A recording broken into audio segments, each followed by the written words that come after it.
આપણે કાર્યક્રમ શરૂ કરીએ છીએ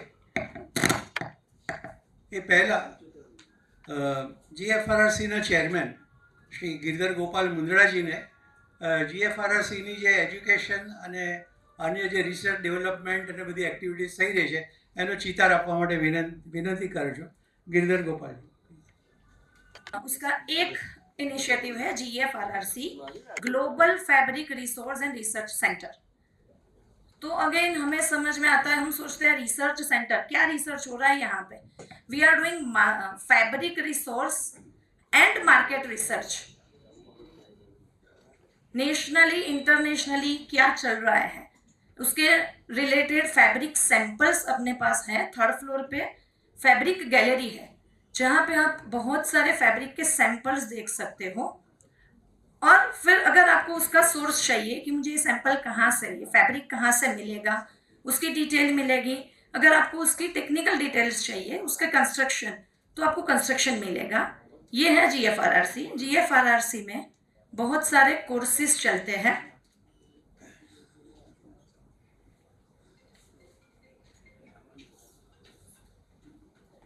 टेक्सटाइल के courses, national batch of textile at a glance, textile का basic knowledge for textile professionals.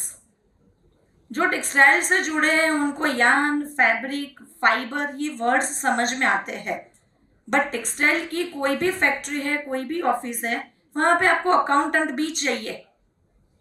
अब वो अकाउंटेंट जो है उसको नहीं पता है यार्न एंड फैब्रिक, तो जब उसको बिलिंग करना है तब उसको प्रॉब्लम आता है, क्योंकि उसको पता ही नहीं है. कोई पार्ट आपने खरीदा, परचेज में है, उसको पता होना चाहिए व्हाट इज टेक्सटाइल.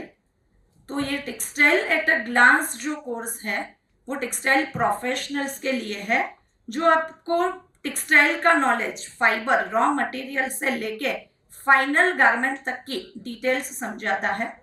उसमें अपने पास 2 कोर्स है. एक है नेशनल बैच, जिनको टाइम नहीं है, सिर्फ 3 दिन में ये करवाते हैं. हाफ डे आपका थियोरी होती है, हाफ डे इंडस्ट्रियल विजिट.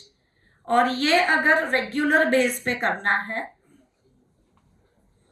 तो उनके लिए है टेक्सटाइल फॉर बिगिनर्स. 15 सेशंस है, 2 घंटे के क्लास. फिर है मॉडर्न यार्न प्रिपरेटरी. तो textile value chain, I think यहाँ पे बैठे सब टेक्सटाइल से जुड़े हैं. सो हमें पता है कि टेक्सटाइल में शुरू होता है यार्न से. अब यार्न में हम वर्ड यूज कर रहे हैं मॉडर्नाइजेशन. मॉडर्नाइजेशन क्या है, मॉडर्न यार्न्स कौन से है, उसकी प्रिपरेटरी प्रोसेस. हमें टेक्सचराइजिंग बेसिक लगता है, but texturising is not basic. अगर हम कॉटन की बात करते हैं तो उसमें टेक्सचराइजिंग होता ही नहीं है. So texturizing is modernization in textile. So in modern yarn preparatory course आप यार्न की बनाने की process, yarn manufacturing, spinning, texturizing, sizing, twisting, ये सारी प्रोसेस सीखेंगे. उसके एंड यूज एप्लीकेशन सीखेंगे. ट्विस्टिंग कब करना है, साइजिंग कब करना है, टेक्सचराइजिंग कब करना है, उसका डेनियर फाइंड करना, काउंट फाइंड करना, ये सारी चीज ये क्लास में होती है. 12 सेशंस इसमें है और रेगुलर बेस पे चलते हैं. 2 आवर्स के सेशंस रहते हैं. देन फैब्रिक आइडेंटिफिकेशन, फैब्रिक पहचानो. ये course fabric developer, garment manufacturer या कोई फैब्रिक सोर्स कर रहा है उनके लिए है. कोई फैब्रिक हाथ में आया तो पहले पता तो होना चाहिए कि ये हम बना सकते हैं या नहीं. हम लेके बैठे हैं वीविंग, लूम लेके बैठे हैं, किसी ने वाप नेटिंग का फैब्रिक दे दिया, हम नहीं बना सकते. तो फैब्रिक आइडेंटिफिकेशन में बेसिक फैब्रिक पहचानना और woven fabric construction, reed, pick and स्पनीच फाइंड करो, पिक स्पनीच फाइंड करो, टाइप ऑफ वीव क्या है, सैंपल एनालिसिस कैसे करना है, वो इसमें सिखाते हैं. फैब्रिक आइडेंटिफिकेशन ये भी 12 सेशंस का कोर्स है. फिर है modern weaving technology. Again modern word यहां भी यूज किया है. So basic weaving is power loom. अब पावर लूम नहीं चल रहे, rapier, air jet, water jet. तो ये तीनों मशीन में क्या बना सकते हो, उसकी मशीन की वर्किंग क्या है, ये सारी चीज इसमें सिखाई जाती है। प्रोडक्शन कैलकुलेशन, कॉस्टिंग कैलकुलेशन, कौन से यार्न यूज करोगे, क्या फैब्रिक बनाओगे, और इसका प्रोजेक्ट रिपोर्ट, ये इसमें आता है। ये कोर्स है अपने 36 सेशंस। फिर है dobby and jacquard designing. Dobby and jacquard हमने सबने लगा के रखा है। अब उसके लिए हमें डिजाइन चाहिए, तो डिजाइनर चाहिए पर्टिकुलर। जिनको डिजाइनिंग सीखना है उनके लिए यह कोर्स है dobby and jacquard designing. 40 sessions है इसमें। फैब्रिक प्रोसेसिंग, फैब्रिक तो बन गया, हमने कितना भी अच्छा बना लिया, अगर प्रोसेस प्रॉपर नहीं हुई तो फैब्रिक चलेगा नहीं। सो उसकी एंड यूज एप्लीकेशन के ऊपर डिपेंड करेगा प्रोसेसिंग। जैसे सिंपल, अगर हमने जॉर्जेट बनाया, हमने प्रॉपर टीपीएम लिया बट ड्रम नहीं किया, कपड़ा ही नहीं बनेगा, जॉर्जेट ही नहीं बनेगा। तो ये आता है फैब्रिक प्रोसेसिंग। प्रोसेस पूरी सीक्वेंस, पॉलिएस्टर की सीक्वेंस क्या है, कॉटन की सीक्वेंस क्या है, अगर आपको नीट प्रोसेस करना है तो आपको कौन सी सीक्वेंस फॉलो करनी है, ये कोर्स है फैब्रिक प्रोसेसिंग। ये अपने 15 sessions. Circular netting, fabric weaving से भी बनता है एंड निटिंग से भी बनता है। तो फैब्रिक बनाने के लिए हम ये बोलते हैं कि 3 प्रोसेस है, वाप knitting, circular knitting and weaving. तो वाप निटिंग हम नहीं सिखाते बट सर्कुलर निटिंग है। सर्कुलर निटिंग के कोर्स में सर्कुलर निटिंग में कैसे कपड़ा बनता है और अगेन उसका कंस्ट्रक्शन, उसमें स्टिच लेंथ आती है, स्टिच डेंसिटी आती है, उसमें एंड्स पर इंच, पिक्स पर इंच नहीं आते, तो वो सिखाया जाता है सर्कुलर निटिंग में। ये भी 12 सेशंस। फिर है गारमेंट मैन्युफैक्चरिंग, बहुत अभी ट्रेंड में है गारमेंट, गारमेंट, गारमेंट, गारमेंट में बहुत सारा डेवलपमेंट है। तो आप गारमेंट की कंपनी कैसे डालोगे और गारमेंट की कंपनी की प्रोसेस सीक्वेंस क्या है। हमें समझ में आता है गारमेंट मतलब सिंपल फैशन डिजाइनिंग, कुछ डिजाइन कर लो और कोई फर्मा देके आप उसका स्टिचिंग सीख लो। नहीं, गारमेंट इतना छोटा नहीं है। आपको फैब्रिक प्रोक्यूर करना है, पहले फैब्रिक लेना पड़ेगा, फैब्रिक के साथ साथ एसेसरीज, बहुत सारी एसेसरीज लगती है। सिर्फ आप समझ लो जिप, कितने टाइप की जिप आप लोगों ने खुद देखी होगी, buttons, variety of buttons are available. तो ये जो गारमेंट की पूरी प्रोसेस चेन है कि कहाँ से शुरू करना है, आपको फैक्ट्री डालनी है तो, और फाइनल पैकिंग तक क्या क्या प्रोसेस होती है, उसमें आपको क्या क्या ध्यान रखना है, ये पूरी डिटेल्स सिखाते हैं गारमेंट मैन्युफैक्चरिंग में। इसमें भी 12 सेशंस और ये including industrial visit. Technical textile, industrial visit में हम बड़े गारमेंट यूनिट्स जिनका प्रॉपर डिटेल में, जैसे आपने जितने भी सेगमेंट्स समझे, वो सेगमेंट्स जिनके पास डिटेल में वर्क कर रहे हैं एसओपी के हिसाब से, वैसे एक्सपोर्ट ओरिएंटेड गारमेंट यूनिट्स की हम विजिट करवाते हैं। और इसमें प्रैक्टिकल भी करवाते हैं, मतलब स्टिचेस आपको सिखा दिए स्टिचेस, बट आपको स्टिचेस करना नहीं आएगा तो वहां पे 2 दिन प्रैक्टिकल क्लास है जिसमें आप खुद स्टिचिंग करके सीखोगे, कितने टाइप के स्टिच हैं, वो कैसे दिखते हैं, आप कैसे कर सकते हो। ये garment. Now technical textile. Technical textile बस वर्ड सुन लिया तो बहुत हो गया। टेक्निकल टेक्सटाइल बहुत बड़ा फील्ड है। हम जितने गारमेंट के कपड़े बना लेते हैं उससे ज्यादा एप्लीकेशंस है टेक्निकल टेक्सटाइल की, एक वास्ट फील्ड है। तो टेक्निकल टेक्सटाइल में क्या क्या प्रोडक्ट्स आ सकती है, आप वो प्रोडक्ट कैसे बना सकते हो, उसका रॉ मटेरियल प्रोक्यूरमेंट से लेके फाइनल प्रोडक्ट, और उसका मार्केट कैसा है, कहाँ पे आप उसको एक्सपोर्ट करना है या आपको लोकल बेचना है, ये सारी डिटेल्स इसमें प्रोवाइड होती है टेक्निकल टेक्सटाइल। ये भी 15 सेशंस का कोर्स है। इसके अलावा अपने पास मैनेजमेंट कोर्सेज है, सॉफ्ट स्किल डेवलपमेंट। आपने टेक्सटाइल से जुड़ गए, टेक्सटाइल के बहुत सारे कोर्स कर लिए, टेक्सटाइल का नॉलेज भी है, बट इसके अलावा आपको और नॉलेज चाहिए for marketing and for sales. So एक कोर्स है अपग्रेडेड डिजिटल मार्केटिंग। मार्केट में दुकान लेके तो सब बेच रहे हैं, बट डिजिटल मार्केटिंग कैसे आप व्हाट्सएप, एफबी, ट्विटर ये सब यूज करके कैसे आपका बिजनेस बढ़ा सकते हो, ये है upgraded digital marketing. Then Google Workspace and artificial intelligence, बहुत ज्यादा सुना है हमने, AI AI AI. What is the use of AI? आप एआई का यूज करके, गूगल में इतने सारे फीचर्स है कि उसका यूज करके आप यहां बैठे बैठे आपकी पूरी फैक्ट्री मोबाइल पे देख सकते हो, मोबाइल पे चेक कर सकते हो। तो ये इसमें सिखाते हैं। Master course in export import management, जैसे अभी बात हो रही थी और लास्ट में आई तो मैंने सुना इनसे कि हम लोग बहुत अच्छा काम कर रहे हैं, बट हमें हमारा एक्सपोर्ट बढ़ाना है। तो एक्सपोर्ट का ये प्रैक्टिकल कोर्स है। आपको एक्सपोर्ट करना है, डॉक्यूमेंटेशन कैसे करना है, उसमें क्या क्या टर्म्स आती है, वो टर्म्स का मीनिंग क्या है, आपको कैसे काम करना चाहिए, कैसे आप बायर्स ढूंढ सकते हो, कैसे आप अपनी प्रोडक्ट के हिसाब से बायर, या आपको अगर प्रोडक्ट फाइंड करनी है तो आप कंट्री ओरिजिन मतलब कंट्री के हिसाब से देखो कि ये कंट्री में क्या चल रहा है। तो वो सारी चीज इसमें कवर होती है। Master course in export import management.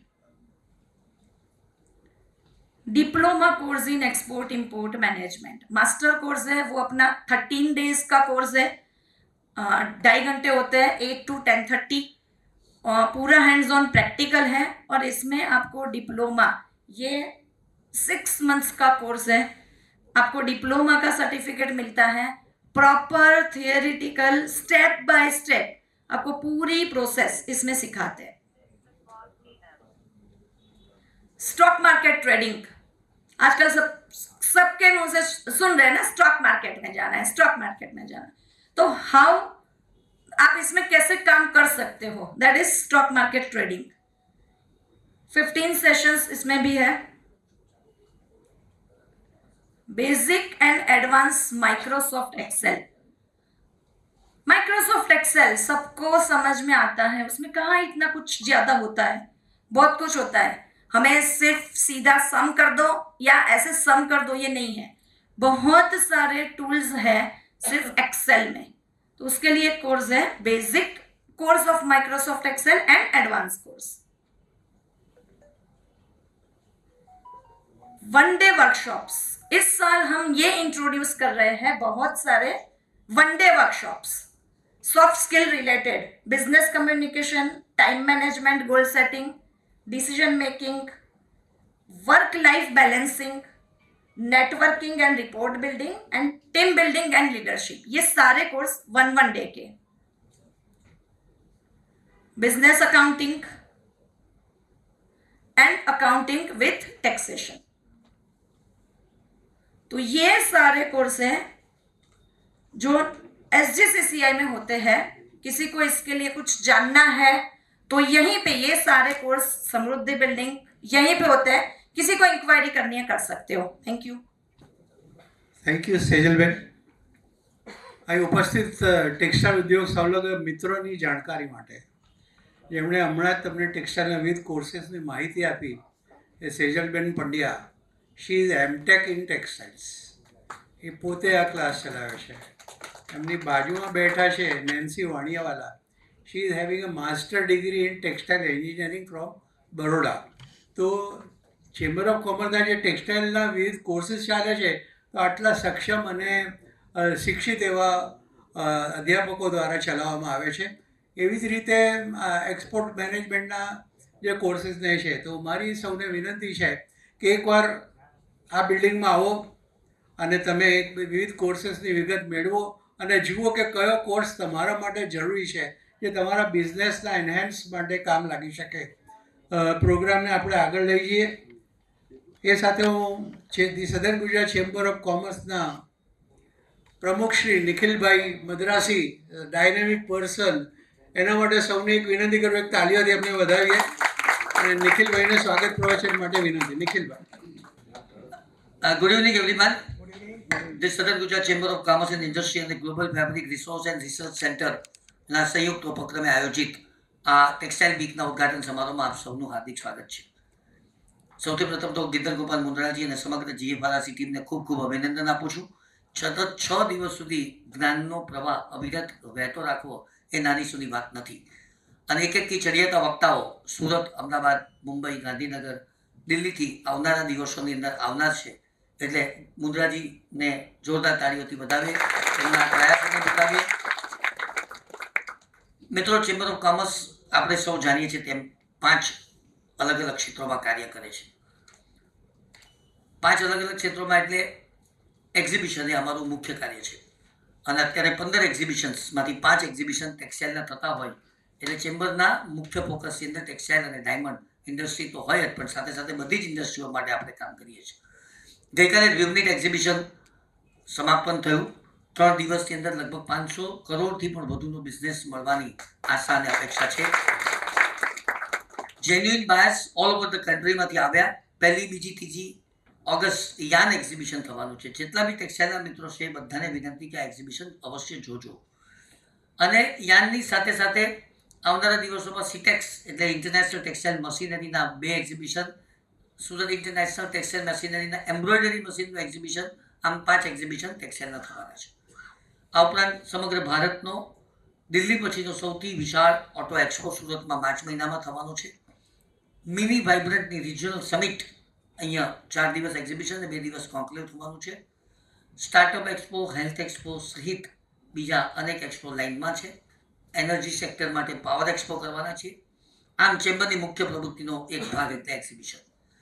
બીજો ભાગ એટલે તે આજનો આ કાર્યક્રમ નોલેજ શેરિંગ. 300થી વધુ કાર્યક્રમો આખા વર્ષમાં રવિન્દ્રભાઈ આપણે કરીએ છીએ. અને એની પાછળનું એકમાત્ર રીઝન અને વિઝન કે દક્ષિણ ગુજરાતનો કોઈ પણ ઉદ્યોગપતિ વર્તમાન પ્રવાહોથી વંચિત નહીં રહી જાય. જે કંઈક ચાલી રહ્યું છે, આજના વક્તા ગિરીશભાઈ લુથરા એમના માટે ઘણું બધું કહી શકાય તેમ છે. તે સિસ્ટમ તમને સમજાવશે અને તમને નવું વિઝન આપવાની પણ કોશિશ કરશે. અને તેથી તમારી કારકિર્દીને પણ નવો વળાંક મળી શકે તેવી પૂરેપૂરી શક્યતાઓ છે. એટલે આ પ્રકારના knowledge series, conclave, award function, conference, અધિવેશન એ ચેમ્બરની વિશિષ્ટતા છે. ત્રીજું કાર્ય, દક્ષિણ ગુજરાતના તમામ ઉદ્યોગપતિઓને અન્ય દેશોમાં શું તકો છે અને અન્ય દેશોના ઉદ્યોગપતિઓને આપણા દેશમાં શું તક છે એ ઇન્ટરનેશનલિઝમનું મહત્વનું કાર્ય આપણે કરીએ છીએ. અને 85 દેશો સાથે આપણી કનેક્ટિવિટી છે. આ વર્ષે આપણે 10 દેશો પર ફોકસ કર્યું છે અને એ 10 દેશો સાથે આપણે ઘનિષ્ઠતા વધારવાનો પ્રયત્ન કરી રહ્યા છીએ. ચોથું કાર્ય, અને તે રિપ્રેઝન્ટેશન ટુ ધ ગવર્મેન્ટ. દરેક સમય છે, ધંધો હોય, ઉદ્યોગ હોય કે પ્રશ્નો હોય, પરંતુ એ તમામ પ્રશ્નોને વાચા આપવાનું તમારી સમસ્યાના સમાધાનની અંદર ચેમ્બર ઓફ કોમર્સની બહુ અહેમ ભૂમિકા છે. એ રાજ્ય સરકાર હોય, કેન્દ્ર સરકાર હોય કે સુરતની લોકલ SMC હોય, કલેક્ટર હોય, પોલીસ કમિશનરેટ હોય, આ બધી જ જગ્યા પર ચેમ્બર પોતાનું કાર્ય કરે છે. અને કોર્પોરેટ સોશિયલ રિસ્પોન્સિબિલિટી એટલે કે સામાજિક ઉત્તરદાયિત્વ, કારણ કે ચેમ્બર પણ સમાજનો જ એક અવિભાજ્ય અંગ છે. નિક્ષય યોજના સરકારની છે, કેન્દ્ર સરકારની. એમાં એ લોકો TBના પેશન્ટને દત્તક લેવાનો ઉપક્રમ હાથ ધર્યો છે અને એક પેશન્ટના 5,000 રૂપિયા આપણે ઓગસ્ટના અંત સુધીમાં ચેમ્બર ઓફ કોમર્સના ઉપક્રમે 2,000 TBના પેશન્ટોને દત્તક લેવાની યોજના સાથે આપણે આવી રહ્યા છીએ. ટૂંકમાં આ 5 ક્ષેત્રોમાં આપણે કાર્ય કરીએ છીએ. ટેક્સટાઇલ વીકની વાત કરીએ તો ઘણા વર્ષોથી આ ટેક્સટાઇલ વીક જુદી જુદી રીતે પહેલાં 6 દિવસ થતું હતું, પછી અમે સિંગલ ડે એટલે મંડે, વેડનસડે અને ફ્રાઈડે કરતા હતા, જેનો ઉત્સાહ અને જેવી જરૂરિયાત. આ વર્ષે મને ઉત્સાહ હોય બહુ સ્વાભાવિક છે એટલે મેં કીધું કે ના, આપણે તો 6 દિવસ જ કાર્યક્રમ કરવાના છીએ. કારણ શું છે કે આવા પ્રકારના 6 દિવસના કાર્યક્રમોથી એક લોકોને માનસિકતા બંધાય છે. અમે જેવી રીતે દર રવિવારે હેલ્થ સિરીઝ કરીએ છીએ એટલે જે લોકો કનેક્ટિવિટી ધરાવે છે તે લોકોને ખબર જ છે કે દર રવિવારે સવારે 10:30 વાગે અલગ અલગ વિષય પર હેલ્થ સિરીઝ થવાની છે. એવી રીતે દર બુધવારે આપણે ઇન્ડસ્ટ્રીયલ વિઝિટ કરીએ છીએ તો લોકોને ખબર જ છે કે દર બુધવારે ઇન્ડસ્ટ્રીયલ વિઝિટનું આયોજન થતું જ હોય છે. એવી રીતે 6 દિવસ એટલે કન્ટિન્યુઅસ બધાને ખબર જ હોય કે આ 6 દિવસ અહીં કાર્યક્રમો થવાના છે. એટલે આટલી વિભાવનાઓની સાથે મંચસ્થ મહાનુભાવો, ખાસ કરીને ફિયાસવીના પ્રમુખ શ્રી ભરતભાઈ ગાંધી કે જેઓ પોતે હાલતી ચાલતી ટેક્સટાઇલ યુનિવર્સિટી છે એમ કહું તો ખોટું નથી, અને સતત ફિયાસવીના માધ્યમ દ્વારા, ચેમ્બરના માધ્યમ દ્વારા અને અમારું જે સાર કંપની છે, અમારી જે સમૃદ્ધિ અમે જે કહેતા હોઈએ છીએ ને કે 1,16,000 સ્ક્વેર ફીટનો પિલરલેસ એર કન્ડિશન ડોમ અને 1,10,000 સ્ક્વેર મીટર જગ્યા, 1200ની કેપેસિટીનો પ્લેટિનમ હોલ, 7 માળની ઇમારત, આ બધી ઇમારતના જે પાયા છે એમાંના ભરતભાઈ સર્વોચ્ચ કક્ષાએ કહી શકાય. મારી સાથે મારી બહુ સક્ષમ ટીમ ઉપલબ્ધ છે. અશોકભાઈ જીનાવાલા ટેક્સટાઇલના મિત્ર છે, ઉપપ્રમુખ છે, એટલે તેમનું સતત માર્ગદર્શન મળે. ઇમિડિયેટ પાસ પ્રેસિડેન્ટ વિજયભાઈ મેવાવાળા, જેઓ પોતે મારા મિત્ર, સહાયક અને માર્ગદર્શક છે, જેઓ પણ ટેક્સટાઇલ ફિલ્ડથી સંકળાયેલા છે, એટલે ટેક્સટાઇલના કાર્યક્રમોમાં વધારે રસ હોય. વિજયભાઈ, આપનું પણ હાર્દિક સ્વાગત છે. 20 દિવસ માટે અમારા કાર્યક્ષમ માનદ મંત્રી અમેરિકા ગયા છે, એટલે તેમની જગ્યા ઉપર હાલમાં એક્ટિંગ ઓનરરી સેક્રેટરી તરીકે જેઓ જવાબદારી બજાવી રહ્યા છે તેવા ભાવેશભાઈ ટેલર અહીં ઉપસ્થિત છે. અમરીશભાઈ ભટ્ટ એટલે ટેક્સટાઇલનો જ્ઞાનનો ખજાનો, અને મુન્દ્રાજી કે જેઓનો જોમ, જેમનો ઉત્સાહ, જેમની તાકાત, જેમની ધગશ, એમની કંઈક કરી બતાવવાની તમન્ના, અને આખો યાન એક્સપો છેલ્લા કેટલાય વર્ષોથી એકમાત્ર વ્યક્તિ પોતાના ખભા ઉપર લઈને સફળતા બક્ષે જેવા મુન્દ્રાજીનું પણ જોરદાર તાળીઓથી સ્વાગત કરીએ. આ ઓડિયન્સની અંદર ઉપસ્થિત મારા ભૂતપૂર્વ પ્રમુખ અને આ ટેક્સટાઇલના ક્ષેત્ર સાથે સંકળાયેલા વધુ એક એવા શ્રી હિમાંશુભાઈ બોરાવાલા, SDCC education and skill development સેન્ટરના સંચાલક, જેને હું અહીંના આ બિલ્ડિંગના વાઇસ ચાન્સેલર કહું છું, એવા મહેશભાઈ ભમનાનીજી, શહેરના જાણીતા ઉદ્યોગપતિ રવિન્દ્રભાઈ આર્યજી, અને તમામ મિત્રોનું સ્વાગત કરીને મારી વાતને સંપન્ન કરું છું. આપ સૌનો શાંતિથી મને સાંભળવા માટે ખૂબ ખૂબ આભાર, ધન્યવાદ. વધુ એક વખત સ્વાગત.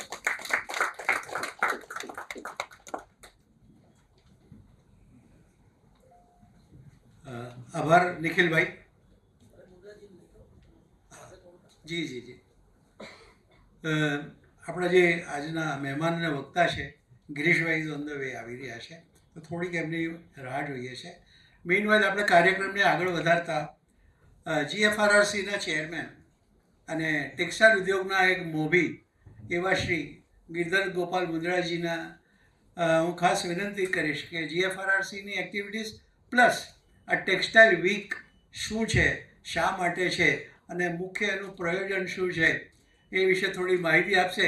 એની સાથે એક ટિપ્પણી કરીશ, જે નિખિલભાઈએ સરસ વાત કરી કે ટેક્સટાઇલ વીકનો કાર્યક્રમ 6 દિવસ ચાલવાનો છે.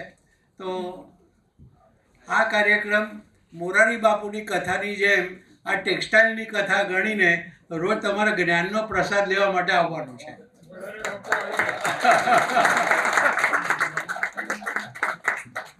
ભરતભાઈએ સરસ વાત કરી કે ટેક્સટાઇલના મોરારી બાપુ આવી ગયા છે.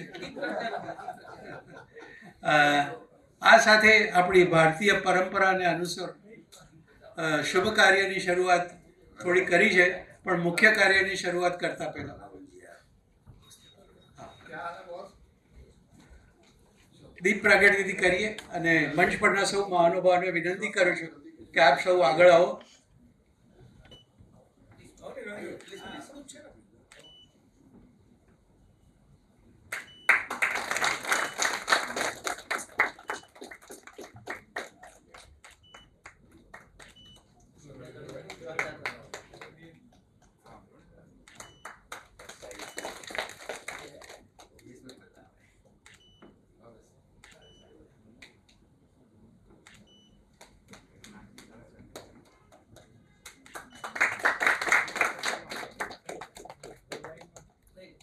આમ તો મારું સ્વાગત પ્રવચન સમાપ્ત થઈ ગયું છે, પરંતુ ગિરીશભાઈ આવ્યા એટલે ગિરીશભાઈ લુથરાનું પણ હાર્દિક સ્વાગત કરું છું.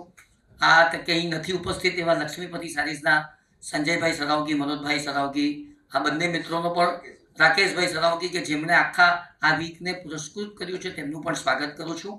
અને ગિરીશભાઈ માટે હું ઘણું બધું બોલી શકું એમ છું, એટલે એમના પરિચયમાં તો જે મિત્રો વાત કરશે તે કરશે, પરંતુ એટલું ચોક્કસ કહી શકું કે કચરામાંથી સોનું શોધી શકે એવો સરસ માણસ એટલે ગિરીશ લુથરા.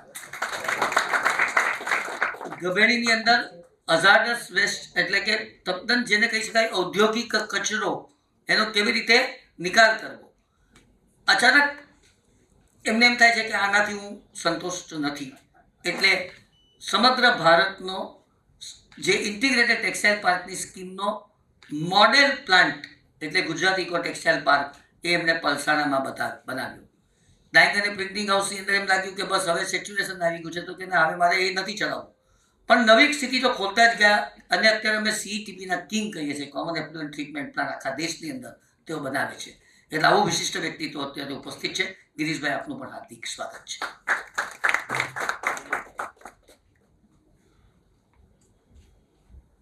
Thank you નિખિલભાઈ. હવે જ્યારે બધા જ મહેમાનો અને વક્તાશ્રીઓ ઉપસ્થિત થઈ ગયા છે તો ભારતીય પરંપરા અનુસાર આપણે એમનું પુષ્પગુચ્છથી સ્વાગત કરીશું. આના માટે પ્રમુખ શ્રી નિખિલભાઈને વિનંતી. સૌપ્રથમ આપણા મહેમાન શ્રી ભરતભાઈ એ પહેલા ગિરીશભાઈનું પુષ્પગુચ્છથી સ્વાગત. મેમેન્ટોથી એમનું સ્વાગત કરી રહ્યા છે નિખિલભાઈ.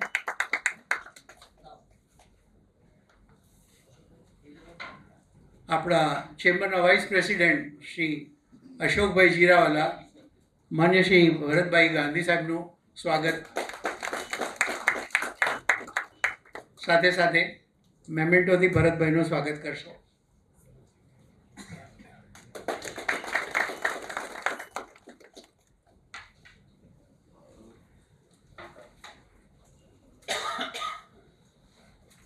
ગિરીશભાઈ લુથરા અને ભરતભાઈ ગાંધી સાહેબ બંનેને હું ખૂબ વર્ષોથી ઓળખું છું.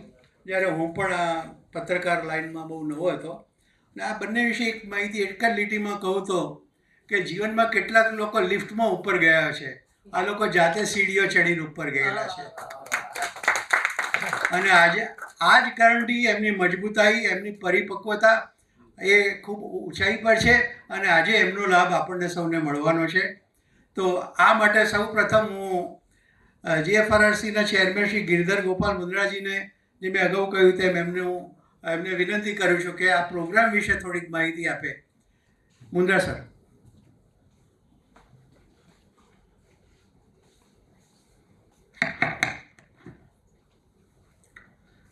चैम्बर ऑफ कॉमर्स के प्रमुख श्री सम्माननीय निखिल जी मद्रासी, वाइस प्रेसिडेंट श्रीमान अशोक जी जीरावाला, इमीडिएट पास्ट प्रेसिडेंट विजय भाई मिर्जावाला, जिनके कार्यकाल में विभिन्न के सेमिनार्स हुए टेक्सटाइल से रिलेटेड और बड़े सक्सेसफुल ढंग से इंडस्ट्रीज ने इसका पूरा लाभ उठाया. वह हमारे अति सम्माननीय भरत भाई गांधी, जो कि फॉरेन से आए थे. मैंने फ़ोन लगाया, मैंने कहा साहब आप सूरत में हैं या फॉरेन में हैं? नहीं भाई मैं आ गया हूँ. तो मैंने कहा हर वर्ष के तरह आपको ओपनिंग जो सेरेमनी होता है उसमें आपको चीफ गेस्ट रूप में हम इनवाइट करते हैं, तो आपको पधारना है. ऐसे सरल सहज भरत भाई गांधी जिन्होंने तुरंत यहाँ किया, इनके लिए जोरदार तालियों की गड़गड़ाहट से. विशेष तौर पर रवि जी यार के बारे में बोलूँगा मैं. मैंने तो आपको चीफ गेस्ट के रूप में 22 तारीख को बुलाया था, तो शायद तो आपकी जानकारी करा रहा हूँ कि 22 तारीख को आपको पधारनी है. और आज इंडस्ट्री के बीच में आप आए हैं तो इंडस्ट्री का गौरव है कि आपकी उपस्थिति से सब लोग मोटिवेट होंगे. उपस्थित अति सम्माननीय व्यापार से पधारिए आप सभी व्यापारी भाई. GFRC global fabrics resource and research centre और चैम्बर ऑफ कॉमर्स के द्वारा सतत निरंतर 10 वर्षों से हम लोग ये टेक्सटाइल वीक का आयोजन कर रहे हैं. ये 11वां एडिशन है. बंधुओं, ये चलेगा 21 तारीख से 26 तारीख तक. तो सर्वप्रथम तो आपका आज की इस सुंदर ओपनिंग में हार्दिक अभिनंदन और स्वागत करता हूँ. प्रतिदिन आपको नए नए विषयों पर हमारे एक्सपर्ट स्पीकर्स के माध्यम से टेक्सटाइल इंडस्ट्रीज के विभिन्न सेक्टर्स की जानकारी मिलेगी. और उस जानकारी को आप इंडस्ट्रीज के बीच हम शेयर इसलिए करना चाहते हैं ताकि सूरत इंडस्ट्रीज की ब्रांड इमेज बने. तो मेरा निवेदन है कि सब लोग बड़े ध्यान से इसको सुनेंगे, समझेंगे और इंडस्ट्रीज में इसका पूरा लाभ लेंगे. टेक्सटाइल वीक का मुख्य हेतु, जैसा मैंने कहा, कि हमें इसकी ब्रांड इमेज बनाना है. टेक्सटाइल के जो विभिन्न सेक्टर्स हैं वहाँ कैसी टेक्नोलॉजी का हम उपयोग करें, किस ढंग का किस ढंग की हम मशीन लगाएं, कैसे हम अपना प्रोडक्ट को इंट्रोड्यूस करें, कैसे फैशन चलेगी, कैसा ट्रेंड चलेगा, कैसे गारमेंट की इंडस्ट्री को कैसे रन करेंगे, कैसे कलर की फोरकास्टिंग करेंगे, इन सब विषयों पर हम लोग विभिन्न विभिन्न के सेमिनार्स करते हैं। और जो सबसे बड़ा आयोजन है, जैसा अभी निखिल ने भाई ने बताया कि पिछले 6 साल से हम लोग यान का एग्जीबिशन कर रहे हैं। इस वर्ष 7वां एडिशन है, जो कि 1, 2, 3 अगस्त को होने को जा रहा है। बहुत विशेष बात यह है कि शुरू के 3-4 साल तो हमें बड़ी मेहनत करना पड़ी यान के लिए, मगर चूँकि यहाँ 6.5 लाख लूम चलते हैं, तो मेन यान के बायस सूरत में है। तो निश्चित तौर पर जितने एग्जीबिटर पूरे भारतवर्ष से पार्टिसिपेट करते हैं, उनको यहाँ फ्रूट्स मिलते हैं, इसलिए सभी लोग पार्टिसिपेट कर रहे हैं। और विशेष बात यह है कि सूरत की इंडस्ट्रीज को नए नए क्वालिटी के यान्स मिलते हैं, इसलिए नए नए प्रोडक्ट इंट्रोड्यूस कर रहे हैं। भारत सरकार ने हमारे ऊपर जवाबदारी दी है। अभी टेक्सटाइल मैडम आई थी, टेक्सटाइल कमिश्नर, उन्होंने कहा 2030 तक $100 बिलियन का जो एक्सपोर्ट टारगेट बनाया भारत सरकार ने, वो सूरत के टेक्सटाइल इंडस्ट्रीज के बिना संभव है ही नहीं। जब इतनी बड़ी जवाबदारी दी है, तो हम लोगों का उत्तरदायित्व बनता है कि वर्ल्ड के जो प्रोमिनेंट मार्केट हैं, वर्ल्ड के जो एक्सपोर्ट मार्केट हैं, वर्ल्ड के जो फैशन के मार्केट हैं, वहाँ क्या ट्रेंड चल रहा है, क्या फैशन चल रही है और किस ढंग के क्वालिटी चल रही है, वैसे हम क्वालिटी बनाएं तो निश्चित तौर पर हम वर्ल्ड के लीडर बन सकते हैं, इसमें कहीं कोई शक नहीं है। आज भारतवर्ष, आज हमारा जो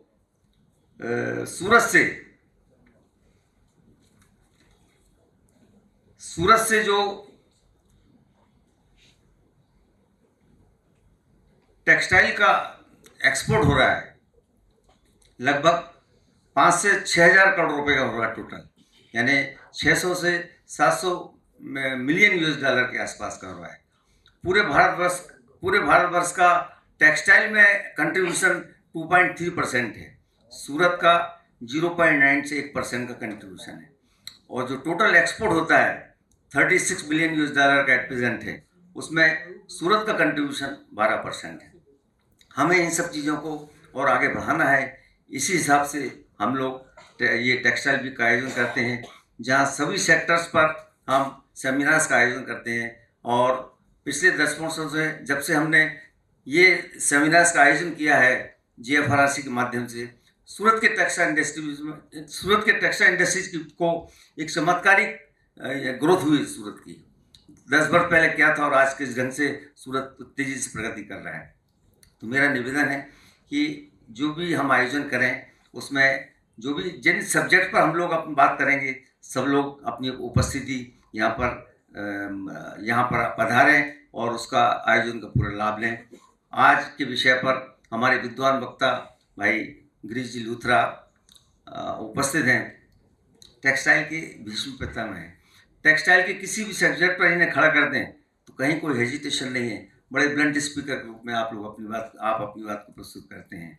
तो मैं चाहूँगा जोरदार तालियों के गड़गड़ साथ गिरीश जी लूथरा का सम्मान करें। उतने ही फियासपी के चेयरमैन भरत भाई गांधी, जो कि बड़े सरल सहज विनम्र हैं, बहुत विद्वान वक्ता हैं, उनसे भी निवेदन किया है, तो वो भी अपनी बात रखेंगे। इन्हीं शब्दों के साथ पुनः मैं आप सबके प्रति खूब आभार व धन्यवाद व्यक्त करती हुए यही कहूँगा कि सफलता प्राप्त करना है तो कर्म तो करना पड़ेगा। गीता में कहा भी है कि अनाश्रिता कर्म फलम कार्यम कर्म करोतिया सा संन्यासी योगिचा ना निरग्न चक्रिया। सिर्फ भगवा वस्त्र पहनने से साधु नहीं कहलाता है, उसे सकारात्मक सोच के साथ कर्म करना पड़ेगा। बिना कर्म के हम सफलता प्राप्त नहीं कर सकते। इसलिए कर्म यही है कि इंडस्ट्रीज के प्रति समर्पण भाव के साथ हम इनोवेशन को अप्लाई करें, टेक्नोलॉजी को अप्लाई करें। तो जो हमारे एक्सपर्ट स्पीकर्स हैं उनको हम पूरी ध्यान से सुने और उस चीज़ को उतारें। उदाहरण दे रहा हूँ मैं, GFRRC का जब हम 10 साल पहले हमने पहला किया, तो मैडम आपको ध्यान है, यहाँ वाटर जेट का सेमिनार किया तो एक ही सिटिंग में यहाँ पर 110 मशीनों का यहाँ पर सौदा हुआ, मतलब यहाँ पर बुकिंग कराई लोगों ने। दूसरा कार्डमेयर का जब अपना प्रोग्राम हमने आयोजित किया तो वार्पनेटिंग मैं खुद उपस्थित था, हिमांशु भाई बड़ावाला उसके साक्षी हैं। हम उस सेमिनार से इतना मोटिवेट हुए कि पहली मशीन तो मैंने ही लिखाई उस समय, तो आज करोड़ों की मशीन यहाँ लग गई है। सेमिनार्स का ये इम्पैक्ट है। ऐसे एक से बढ़ के एक ऐसे लोग आते हैं, ये अलग बात है कि भाई हम लोग सोचते हैं यार इस चैम्बर में सेमिनार होते रहते हैं, क्या करेंगे। नहीं नहीं, सेमिनार में आइए, जो नई नई टेक्नोलॉजी, नए नए स्पीकर्स, अभी देखिए आप, ये सेमिनार्स की डिटेल आपको मैं आपके पास पहुंची जाएगी। तो सेमिनार के जो नए नए सेमिनार्स होंगे उसमें आप सब लोग आएंगे तो उसका आपको फ्रूट समझ में आएगा। इन्हें शब्दों के साथ बहुत बहुत आभार, धन्यवाद।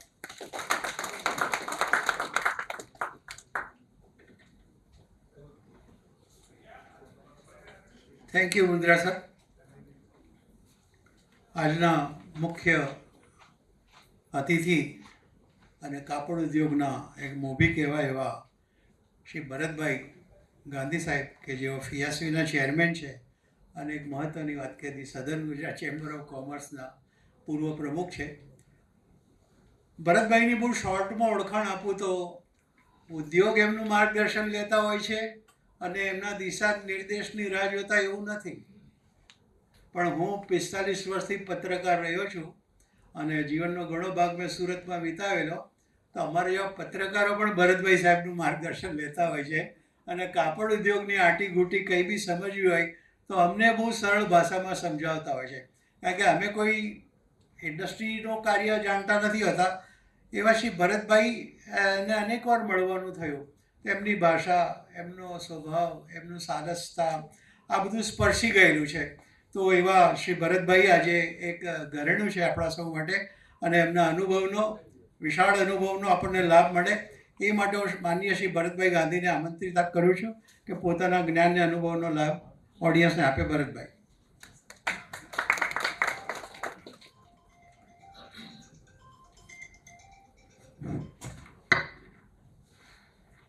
ચેમ્બરના પ્રમુખ શ્રી નિખિલભાઈ, વાઇસ પ્રેસિડેન્ટ શ્રી જીરાવાલા સાહેબ, આજના મુખ્ય વક્તા શ્રી લુથરા સાહેબ, જીએફઆરસીના ચેરમેન શ્રી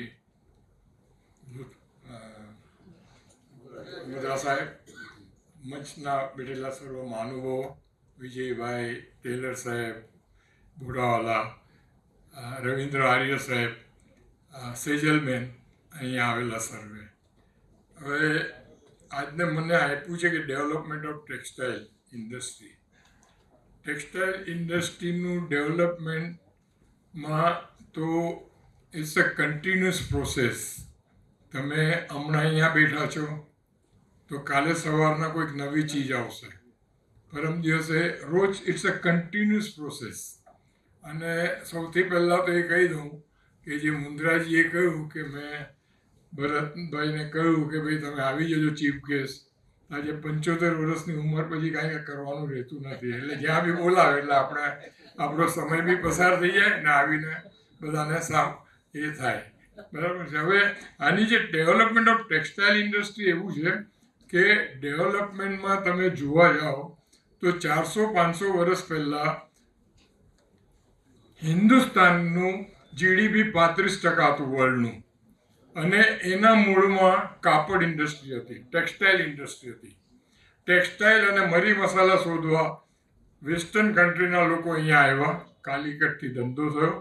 અને એ જે આખી ઇન્ડસ્ટ્રી અને આર્ટિસનશીપ, આજે ડિજિટલ આવી ગયું, આજે રેપિયર આવી ગયા, કોમ્પ્યુટરાઇઝ આવી ગયું, એ બધું હાથથી આપણા લોકો કરતા હતા. આજે પાટણના પટોળા બી છે, તે બી આર્ટિસનશીપ કોઈથી થવાની નથી. એટલે આ બધી વસ્તુ શું છે કે આપણા મૂળમાં આપણે એક પ્રાઉડ લેવું જોઈએ કે આપણો ભારત દેશ છે ને મૂળમાં ટેક્સટાઇલનો બેઝ છે. અને ટેક્સટાઇલ બેઝમાંથી જ્યારે આ વસ્તુ ધીરે ધીરે ડેવલપમેન્ટ થઈ તો શરૂઆતમાં તો આખું કોટન બેઝ હતું. કોઈ બી વસ્તુ હતી તો કોટન બેઝ હતી. કોટન બેઝ પરથી ધીરે ત્યારે 3 વસ્તુ હતી: નેચરલ ફાઈબર, કોટન હતું, પ્યોર સિલ્ક હતું અને જ્યુટ હતું. આ 3માંથી બધી વસ્તુ બનતી હતી. પ્યોર સિલ્ક એટલે ક્વીન ઓફ ફેબ્રિક્સ, કોટન એટલે કિંગ ઓફ ફેબ્રિક્સ.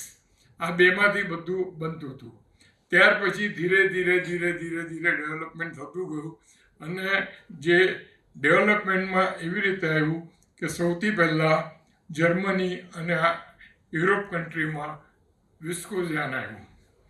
એ વિસ્કોઝિયાન આવ્યું ત્યારે આજે હમણાં જેટલું વપરાશ પોલિસ્ટરનો છે અને જે પોલિસ્ટરનું જે રીતનું આખું કામ છે અને ડેવલપમેન્ટ છે, તો તે વખતે આખું કોટા સિસ્ટમ હતું.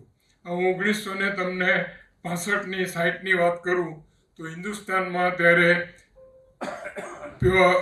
વિસ્કોસ ઇમ્પોર્ટ થઈને આવતું હતું અને અહીંયા આગળ જૂજ 4-5 ફેક્ટરી હતી.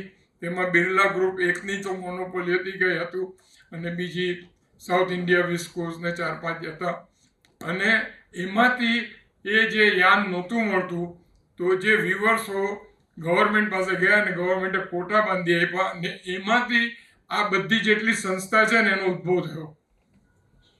સુરત આર્ટ સિલ્ક છે, મુંબઈમાં સાસમીરા છે, સાઉથમાં એ છે, એ બધું આમાંથી ઊભું થયું કે ભાઈ દરેક વ્યુઅર્સને એનો કોટા સિસ્ટમ આપવાનો રવિન્દ્રભાઈ અને ઉસકો યાદ દેને કા. એ ચાલ્યું. પછી આવી ગયું nylon.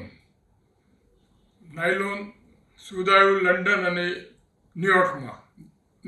New York and London nylon આવ્યું અને નાયલોનનું એનો ઉદ્ભવ મુંબઈમાં જેટલા બી આપણા પંજાબી ભાઈઓ હતા તે લોકો એના ડેવલપમેન્ટમાં આવ્યા અને એ નાયલોન સુરતમાં જો આપણે ત્યાં લાવ્યા હોય તો હિમસન ગ્રુપ લાવ્યા. હિમસન ગ્રુપે નાયલોન સુરતમાં ચાલુ કર્યું અને નાયલોન બી ખૂબ ચાલુ થયું. આ જે ઇન્ડસ્ટ્રી છે તે જેમ મેં કીધું ઇન્ડિયા હતી, ઇન્ડિયામાંથી બ્રિટિશરો શીખીને લઈ ગયા એ લોકો યુકે લઈ ગયા અને ત્યાં માન્ચેસ્ટર એટલે હબ બની ગયો. ટેક્સટાઇલનું હબ માન્ચેસ્ટર બની ગયો અને માન્ચેસ્ટર પછી એમ એક સમયની સાયકલ છે, કોઈ પરમનન્ટ રહેતું નથી. જો તમે ઇનોવેશન નહીં કરો, કંઈ બી નહીં કરો તો પાછળ રહી જ જશો. તમે ગમે તેટલું એ કરો, રોજ નવું શોધવું પડશે. એટલે આખી જે ત્યાંની ઇન્ડસ્ટ્રી હતી તે થોડી યુરોપમાં ચાલી ગઈ, ઇટાલીમાં ચાલી ગઈ, જર્મની ચાલી ગઈ અને ત્યાંથી અલ્ટિમેટલી જાપાન ચાલી ગઈ. જાપાન 1955 સેકન્ડ વર્લ્ડ વોર પછી જે ટેક્સટાઇલમાં નામ કમાયા, જે ટેક્સટાઇલમાં બનાવ્યું, પછી જાપાન પછી એ ઇન્ડસ્ટ્રી આખી ચાલી ગઈ ચાઇનાથી પછી સાઉથ કોરિયાથી ચાલીને વિયેટનામ અને ઇન્ડિયામાં તો આવી જ ગયું 1900 અહીંયા આગળ બી જે તમે હું જે કહું સાયકલ છે, સમાજની બી સાયકલ છે. આપણો જે વણકર સંઘ, વણકર ભાઈઓ, બુનકર ભાઈઓ જે કહે ને, આપણે ખત્રીભાઈ કહે કે ક્ષત્રિય કહે છે, એ લોકો મૂળ બુનકર ને સુરતમાં એ લોકોનું આ વિવિંગ હતું. સુરતમાં 100માંથી 100 વણકર બુનકર એ લોકો હતા. નીચે લૂમ્સ હોય, ઉપર રહેતા હોય, પાવર લૂમ્સ હતા. એક જ મોટર હોય તેમાં 18 લૂમ્સ ચાલે, એક જ પટ્ટાથી ચાલે એ રીતની સિસ્ટમ હતી. અને ઘરના લેડીઝ લોકો કાંડી ભરે, એક બાજુ ગોળિયામાં છોકરું હોય એને હિસકો નાખે, એ રીતની આ ઇન્ડસ્ટ્રી હતી. આનું ડેવલપમેન્ટ ધીરે ધીરે આ રીતે થયું. પણ ત્યાર પછી આની અંદર એક અમારે સુરતી મોરવણિક સમાજ આવ્યો, ત્યાર પછી કણબી સમાજ આવ્યો, ત્યાર પછી બીજા બધા ઘણા લોકો આવ્યા અને જ્યાં સુધી વિવિંગની વાત છે, ડેવલપમેન્ટ ઇન ટેક્સટાઇલ એટલે તો બધું બહુ આવી જાય. પણ ત્યાર પછી આખું એનું ડેવલપમેન્ટ ધીરે ધીરે આવીને 2000ની સાલ પછી સૌરાષ્ટ્રવાળા ભાઈઓના હાથમાં ધંધો આવ્યો. આજે 90% જો આ ધંધો હોય તો એ સૌરાષ્ટ્રવાળા ભાઈમાં છે. ગઈકાલે તમે ત્યાં જોશો, ગઈકાલે વ્યૂ નીટ હતું, એમાં 95% સ્ટોલ સૌરાષ્ટ્રવાળા ભાઈઓના હતા. એટલે આ સાયકલ છે, કોઈ પરમાનન્ટ નથી, ફરતી ઇન્ડસ્ટ્રી છે. અને અલ્ટિમેટલી જે ડાઇંગ હાઉસ ને પ્રોસેસ હાઉસમાં બી હતા ક્ષત્રિય ભાઈઓ ખત્રી ભાઈઓ હતા થોડા ઘણા, તે આખી ઇન્ડસ્ટ્રી તમારે રાજસ્થાનવાળા ભાઈઓના હાથમાં આવી ગઈ. આખી ઇન્ડસ્ટ્રી શા માટે આવી? કે એ લોકો કંઈ જાદુ કર્યો, એ લોકો શીખીને આવ્યા, કોઈ બાળપણથી શીખીને આવેલા. ભાઈ એ લોકોનું એન્ટરપ્રિનરશિપ, તમારામાં એન્ટરપ્રિનરશિપ હશે તો બધું આવશે. તમને કરવાની ધગસ હશે, તમને કરવાની હિંમત હશે. તમે જે બી હતું, આપણે લોકોની એક વાત અહીંયા એવી થઈ ગઈ કે સવારના 9 વાગે કારખાનું ચાલુ કરવાનું, 12 વાગે એટલે બંધ કરી દેવાનું, 3 વાગે એટલે ચાલુ કરવાનું, ને 7 વાગે એટલે દીવાબત્તી કરવાના. સામાન દીવાબત્તી કરી દેવા, બરાબર ને? ખબર એટલે આ સમયની મર્યાદામાં સમજો કે મેં એવા લોકોને જોયા છે આ લોકમાં કે રાતના 12 વાગ્યા સુધી કામ કરતા હતા. હું જો મારી વાત કરું, હું તો 1978માં સુરત, એ પહેલાં સુરત મારું વતન છે, મારા બાપ દાદાનું વતન, મારી પાસે જમીન હતી. હું મુંબઈમાં બૂટ ચંપલનો ધંધો કરતો હતો ને અમારા બૂટ ચંપલના ધંધામાંથી બહુ મોટું કામ હતું, પણ એમાં અમારે ફેમિલીના એ થયા એટલે મારે અહીંયા આવવું પડ્યું અને હું આ લાઈનમાં આવ્યો અને આ લાઈનમાં આવીને શીખીને જેટલું ડેવલપમેન્ટ થાય એટલું કર્યું. પણ તે છતાં બી હું મારા માટે કહી દઉં કે ટેકનિકલી જે ડેવલપમેન્ટ આ લોકો ભાઈઓએ કર્યું, લાઈઓનું ડાયવર્ફિકેશન કર્યું, જે રીતની ઇન્ડસ્ટ્રી નાખી ટેક્સચરાઇઝથી માંડીને બધી, એ આજે એક ચીલા ચાલુ લાઈન મારા હાથમાં આવી ગઈ, એક સારું યાન આવી ગયું એ હતું. અને જે આજે લોકો કહેતા હોય કે કન્વેન્શનલ લૂમ એ નહીં ચાલે, આજે જે બી હોય, આજે અહીંયા જેટલા બી હોય કે મારે રેપિયર નાખવા છે, મારે એરજેટ નાખવા છે ને વોટરજેટ નાખવા છે. જો તમે વર્કફોર્સ મેનેજ કરી શકતા હોય અને તમારી પાસે કેપિટલ ઓછી હોય તો આજે બી સારા લૂમ્સ એમાં કન્વર્ટ કરો, એમાં જ સારું પ્રેપરેટરી કરો. આ બધું શું છે, લૂમ્સ કરતાં બી પ્રેપરેટરી મેઇન છે. તમે જે એને માટે સાઇઝિંગ વપરાતું હોય તો સાઇઝિંગ બરાબર થવું જોઈએ. પહેલાં ટ્વિસ્ટિંગ થતું હતું તો ટ્વિસ્ટિંગ બરાબર થવું જોઈએ. એનું વોર્પિંગ પર મશીન પર એ નીકળવું જોઈએ બરાબર. તમારો વેસ્ટેજ કંટ્રોલ હોવો જોઈએ, તમારું પાસે માર્કેટિંગ હોવું જોઈએ. આજે આપણે લોકો એક જ હતું કે ભાઈ અહીંયા સુરતમાં બેઠા અને આ જે આખું આ રિંગ રોડનો એરિયા હતો એની બહાર કોઈ જતું નહોતું. ત્યારે આ લોકો ટ્રેડિંગમાં આવ્યા. આજે 80% ટ્રેડિંગમાં રાજસ્થાનના ભાઈઓ છે, પંજાબી ભાઈઓ છે, સિંધી ભાઈઓ છે, બીજા છે. ગુજરાતીઓ બહુ ઓછા છે. શા માટે આખું આ લાઈન એ થઈ ગયું? આજે અમારે ને રવિન્દ્રભાઈને હું પોતે જાણું છું કે કાપડ પર 5% છે ને યાન પર 12% છે અને PTMG પર 18% છે. પર્સનલી ઓફ ધ રેકોર્ડ હું એમની સાથે સંમત થઉં કે આ ખોટું છે. એક જ ડ્યુટી હોવી જોઈએ. પણ જ્યારે અમે લોકો ઓફિશિયલ મિટિંગમાં બેઠા હોય તો હું મારા વ્યુઅર્સનો બચાવ કરું, એમનો કરવો પડે. Ultimately he is right. અને गवर्नमेंट रविंद्र भाई अभी एक दिशा में सोच रहा है कि ये कैसे निकाला जाए. આપણે GST લાવ્યા, GSTમાં ગવર્મેન્ટની આવક મહિને 2 લાખ કરોડ થવા માંડી. આ તો બધું સારું છે, પણ જ્યાં સુધી પેટ્રોલિયમ પ્રોડક્ટ ને બીજી બધી વસ્તુ લોજિસ્ટિક એ લોકો એની અંદર લાવશે નહીં અને એક જ સ્લેબ નહીં કરશે ત્યાં સુધી આપણે વર્લ્ડના કોમ્પિટિશનમાં નહીં આવીશું. આપણે આજે બચી ક્યાં ગયા છે કે આટલી મોટી આપણી વસ્તી છે, આટલી વસ્તીમાં આપણો માલ વેચીએ છીએ અને એને માટે આપણે કરી શકીએ છીએ. એમાં આજે બી એક વસ્તુ છે કે અમુક મોટા સ્પિનરો BIS લાવીને યાન પર રિસ્ટ્રિક્શન કરે છે. બેઝિક રો મટીરિયલ પર કોઈ બી દિવસ રિસ્ટ્રિક્શન કે એન્ટી ડમ્પિંગ નહીં હોવી જોઈએ. બેઝિક રો મટીરિયલ જે બી હોય, અને હમણાં આના રિપોર્ટમાં જે QCO માટે બી જે મશીનરી છે, જ્યારે તમારે અહીંયા એક આટલું નાનું વોટર જેટ નહીં બનતું હોય, ગવર્મેન્ટને ખબર છે 95%, અને તમે BIS લાવીને મૂકી દો અને રિસ્ટ્રિક્ટ કરો તો તમારી પાસે અદ્યતન મશીનરી નહીં આવશે તો તમે વર્લ્ડ કોમ્પિટિશન કેવી રીતે કરવાના છો? આ બધા પ્રોબ્લેમ છે. હવે મેઇન તો શું છે કે ભાઈ મને તો 15 મિનિટ ફાવી જાય, લગભગ ટાઈમ હોય પછી કદાચ પૂરો બી થવા આવે એ પહેલાં હું કહી દઉં કે ભાઈ આ તમે જ્યારે વિવિંગમાં હો ને તો વિવિંગનું જ વિચારજો.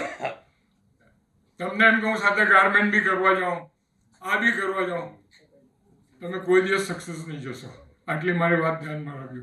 અને ત્રીજી વાત મારી કે આજે આપણે અહીંયા બધા છે ને 50ની ઉપર છે ને 65 સુધીના છે. આમાં જ્યાં સુધી યંગ લોકો નહીં આવશે ને અને યંગ બ્લડ નહીં આવશે, શું આજે મોટા ભાગના ગિરીશભાઈનો છોકરો છે તેને રહેવું છે સ્વિટ્ઝરલેન્ડ રહેવું છે, મારા છોકરાનો ઓસ્ટ્રેલિયા રહેવું છે, તમને ખ્યાલ આવે. હું જે ને એટલે આ લાઈનથી એટલી સારી લાઈન છે, એટલું બધું છે, ટેકનિકલ ટેક્સટાઇલ પ્રોસેસિંગમાં એટલો મોટો સ્કોપ છે, તમે એમ્બ્રોઇડરીમાં એટલો બધો સ્કોપ છે, વોપ નિટિંગમાં છે, સર્ક્યુલર નિટિંગમાં છે, યુ નેમ ઇટ. હું ટર્કી ગયો, તમે થાકી જાઓ કે શું એ લોકો કામ કરી રહ્યા છે. ટર્કી જેવો દેશ. તો આજે આમાં સ્કાય ઇઝ અ લિમિટ. આપણે કોઈ બી રીતે આમાં એ થવાની જરૂર નથી. અને જો આજે તમે સમજી લો કે આજે IT બી જાપાન પાછળ પડી ગયું, ઓર્થોડોક્સ રહ્યા, નોકિયા ફેલ થઈ ગયો, એટલે ચાઇના આગળ આવી ગયું. ભલે આપણે ચાઇનાને ગાળ આપતા હોય પણ ચાઇના ફર્સ્ટ છે આ બધી વસ્તુમાં, એના એડોપ્શનમાં એનું એટલે એ રીતે તમારે એને એ ધ્યેય પકડીને ચાલવું પડશે. અને જાપાનનો તો સારો દાખલો લેવો હોય તો આપણે એ લેવો જોઈએ કે આપણે દરિયામાં મીઠું પકવીએ, જાપાન દરિયામાં મોતી પકવીશ. હવે કેવી રીતે કરવું? થેન્ક યુ વેરી મચ, મને બોલવાની તક આપી.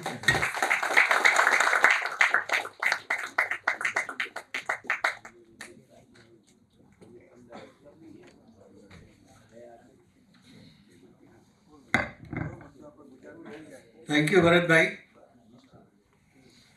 પ્રારંભમાં આપણે સરસ વાત કરી કે ટેક્સટાઇલ ઇન્ડસ્ટ્રીમાં જે ડેવલપમેન્ટ છે ઇટ્સ અ કન્ટિન્યુઅસ પ્રોસેસ. એટલે તમારા દાદા જે શરૂ કર્યું હોય તો તમે આગળ લઈ જાઓ, સ્કોપ ઘણા છે. પછી એમને સરસ વાત કરી કોટનથી લઈને નેચરલ ફાઇબરથી સિલ્ક અને જર્મની વાયા અને યુરોપ વિસ્કોસ નાયલોનની યાત્રા, માન્ચેસ્ટર, ચાઇના, જાપાન, કોરિયા, વિયેતનામથી સુરતના વણકરની સરસ વાત કરી. અને ઓફ ધી રેકોર્ડ વ્યંગમાં સવારના 9થી શરૂ થઈને સાંજના દીવાબત્તીની વાત પણ કરી દીધી. એ એક વ્યંગ હતો પણ એ ઘણા લોકોએ અમલમાં મૂકતા પહેલાં વિચાર કરવાનો છે. કારણ કે બીજી વાત એમણે કરી કે 90% ધંધો આજે સૌરાષ્ટ્રના ભાઈઓમાં વિવિંગમાં છે બિકોઝ ઓફ ધેર એન્ટરપ્રિનરશિપ. આ બહુ મહત્ત્વની વાત છે. અને એમનું ડાયનેમિઝમ, એમની એન્ટરપ્રિનરશિપ, આર્ટિસનશિપ, ભરતભાઈ સાહેબે જે બીજી વાતો કરી એમાં મુખ્યત્વે કહું તો એક બીજો એમણે નુક્તેચીની કરી કે વર્કફોર્સને જો તમે મેનેજ કરી શકતા હોય તો આ ઇન્ડસ્ટ્રીમાં તમારા માટે ઘણા સ્કોપ છે. સૌથી મોટી વાત બીજી કરી કે વિવિંગ એકલું નહીં, યાર્ન પ્રિપેરેટરીનું મહત્ત્વ છે, ટ્રેડિંગની પણ એમણે વાત કરી ઇમ્પોર્ટન્સ. બીજું એક સારી વાત સરકારને સૂચન એમના અનુભવના આધારે આપ્યું કે બેઝિક રો મટીરિયલ પર એન્ટી ડમ્પિંગ ડ્યુટી ન હોવી જોઈએ. એટલે જે ટેક્સ રેજીમ છે એનું રેશનલાઇઝેશન અને વર્લ્ડ કોમ્પિટિશન કેમ કરવી એ પણ એમણે સરસ વાત કરી. ત્યાર પછી યંગ જનરેશનને એક આહ્વાન આપ્યું કે આવો યંગ બ્લડની આ ઉદ્યોગમાં ખૂબ જરૂર છે. અને કાપડ ઉદ્યોગ જ નહીં, દેશના બધા જ ઉદ્યોગ વ્યવસાયોમાં યંગ બ્લડની ખૂબ જરૂર છે. તો આભાર ભરતભાઈ સાહેબ, તમારા જ્ઞાનનો ખૂબ લાભ અમને મળ્યો અને વખતો વખત આપનો લાભ મળતો રહે. હવે પછીના તેજસ્વી વક્તા શ્રી ગિરીશભાઈ લુથરા, એમના વિશે હું બહુ કહેતો નથી કારણ કે ગિરીશભાઈ બોલશે એટલે તમે આપોઆપ જ તાલીઓ પાડશો અને તમને એમની પ્રતિભાનું જ્ઞાન થઈ જશે. ગિરીશભાઈની એક વાત છે કે જે ભરતભાઈ સાહેબે કીધી એ એક જમાનો એમના ફાધર રમેશભાઈ મારા મિત્ર હતા, હવે ગિરીશભાઈ છે, અને પછી એમનો દીકરો રાહ જોઈ રહ્યો છે. તો આ કાપડની અંદર જે ટેક્સટાઇલની અંદર બધા પેઢી દર પેઢી જે જ્ઞાન, અનુભવ, વિઝન આપવાનું ચાલુ છે એ અવિરત પ્રક્રિયા છે. અને આજે પોતાના જ્ઞાન અને અનુભવનો basically he is a engineer also, અને સૌથી મોટું યોગદાન પર્યાવરણના એમાં એ આપી રહ્યા છે. એવા શ્રી ગિરીશભાઈ લુથરાને હું નિમંત્રણ આપું છું, આવો અને વિષયને અનુરૂપ તમારા વિચાર રજૂ કરો. શ્રી ગિરીશભાઈ. Thank you. હું ત્યાં કોર્નર પર નથી જતો, મારા યંગ છોકરાઓ આ બાજુ છે તો હું આ બાજુ. ઓલરાઈટ, મેનેજમેન્ટ વિશે બોલવાનું આ મારો સબ્જેક્ટ. હવે હું એ ચાલુ કરું એ પહેલાં જરૂરી છે જાણવું કે તમારો શું ઇન્ટરેસ્ટ છે અથવા તમારા માઇન્ડના શું કન્ફ્યુઝન્સ છે, અને તમે ટેક્સટાઇલ વીકના કાર્યક્રમમાં શાની માટે જોડાયા, એના ઉપરથી આપણે આગળ ચાલુ કરીએ. ચલો બોલો ભાઈ. હું બેઝિકલી અત્યારે કોમ્યુનિકેશન ફિલ્ડમાં છું. મોબાઈલ ટાવરના કોન્ટ્રાક્ટ આપું, ઇન્સ્ટોલેશન વોડાફોન જીઓ આઈડિયાના. ટેક્સટાઇલ ફિલ્ડમાં એન્ટ્રી કરવા માંગે છે એરજેટથી. એ જાણવા માટે સેમિનાર એટેન્ડ કરીએ છીએ. Very good. Anybody else? બોલો બેટા. સર हिंदी हाँ, हिंदी, गुजराती, पंजाबी, इंग्लिश. सर अभी जैसे मैं गारमेंट्स को फैब्रिक्स एंड इलास्टिक सप्लाई करता हूँ. राइट. अभी सर बहुत फैब्रिक्स वो लोग चाइना से इंपोर्ट कर रहे हैं. वो उस टाइप का फैब्रिक प्रोसेसिंग की वजह से या निटिंग की वजह से या वीविंग की वजह से हम यहाँ पे बना ही नहीं पा रहे. तो सर ये कोशिश है कि उस टाइप का उससे अच्छा फैब्रिक प्रोसेसिंग के थ्रू या वीविंग के थ्रू हम लोग यहाँ पे सूरत में बनाए, खुद सप्लाई करें और बाहर भी एक्सपोर्ट करें. उस लेवल का, जिस लेवल का चाइना बना रहा है उस लेवल का हम लोग खुद बनाए. गुड. और ભાઈઓ કઈ માઇન્ડમાં કન્ફ્યુઝન છે કે બધા એમબીએ છે અહીંયા? મને બધું આવડે છે. બોલો બેટા, મિશન શું છે આપણો? એક્સપોર્ટ, ટેક્સટાઇલનું એક્સપોર્ટ ઘટતું જાય છે દિવસે દિવસે. હા, એના પર તો ઓકે, વાત કરશું. सर मतलब जो चाइना से आ रहा है हाँ, उससे अच्छा फैब्रिक बनाना है, उससे कम कॉस्टिंग में. तेरा मिशन क्या है personal? Technical style. Technical. Okay, मैं यही जानना चाहता हूँ आप अपने पर्सनल मिशन क्या है? जैसे इन्होंने बोला मैं एयरजेट लगाना चाहता हूँ. Yes sir. ત્યાં સુધી ટ્રેડિંગ કરતા હતા. હા. ગાર્મેન્ટ એટલે એથનિક વેરમાં વધારે કામ હતું, સાડી સલવાર કમીઝ એ તો અલગ. અને ગાર્મેન્ટમાં જે સ્પેસિફિકલી વેસ્ટર્ન ગાર્મેન્ટમાં આપણે સ્ટાર્ટ કરવું હોય તો એને રિલેટેડ શું ધ્યાનમાં રાખવું અને શું આગળ alright. Export. Yes western garment હું અહીંયા ખાલી વેબસાઇટ માટે બનાવું તો પણ એટલો જ સેન્સિટિવ છે જેટલો એક્સપોર્ટમાં મારે માર્ક્સ એન્ડ સ્પેન્સર માટે બનાવવામાં મહેનત કરવાની. Will talk about. બસ આટલું જ છે. સોલાર પાવર વિશે પણ ચેમ્બર વિચાર્યું. ઓકે, એ સબ્જેક્ટ સરકારમાં રજૂઆત કરો, અત્યાર સુધી કંઈ થતું જ નથી. એમાં કે સોલાર પાવર ઇન્ડસ્ટ્રીઝમાં, વિવિંગ ઇન્ડસ્ટ્રીઝમાં કઈ રીતે એનું બેનિફિટ મળી શકે. I'll talk on it shortly. जो सब्जेक्ट नहीं है बट विल टॉक हम जनरल मैनेजमेंट पे बात करें. सो मैं बेसिकली भरत भाई की बात से थोड़ा आगे जाता हूँ. भरत भाई,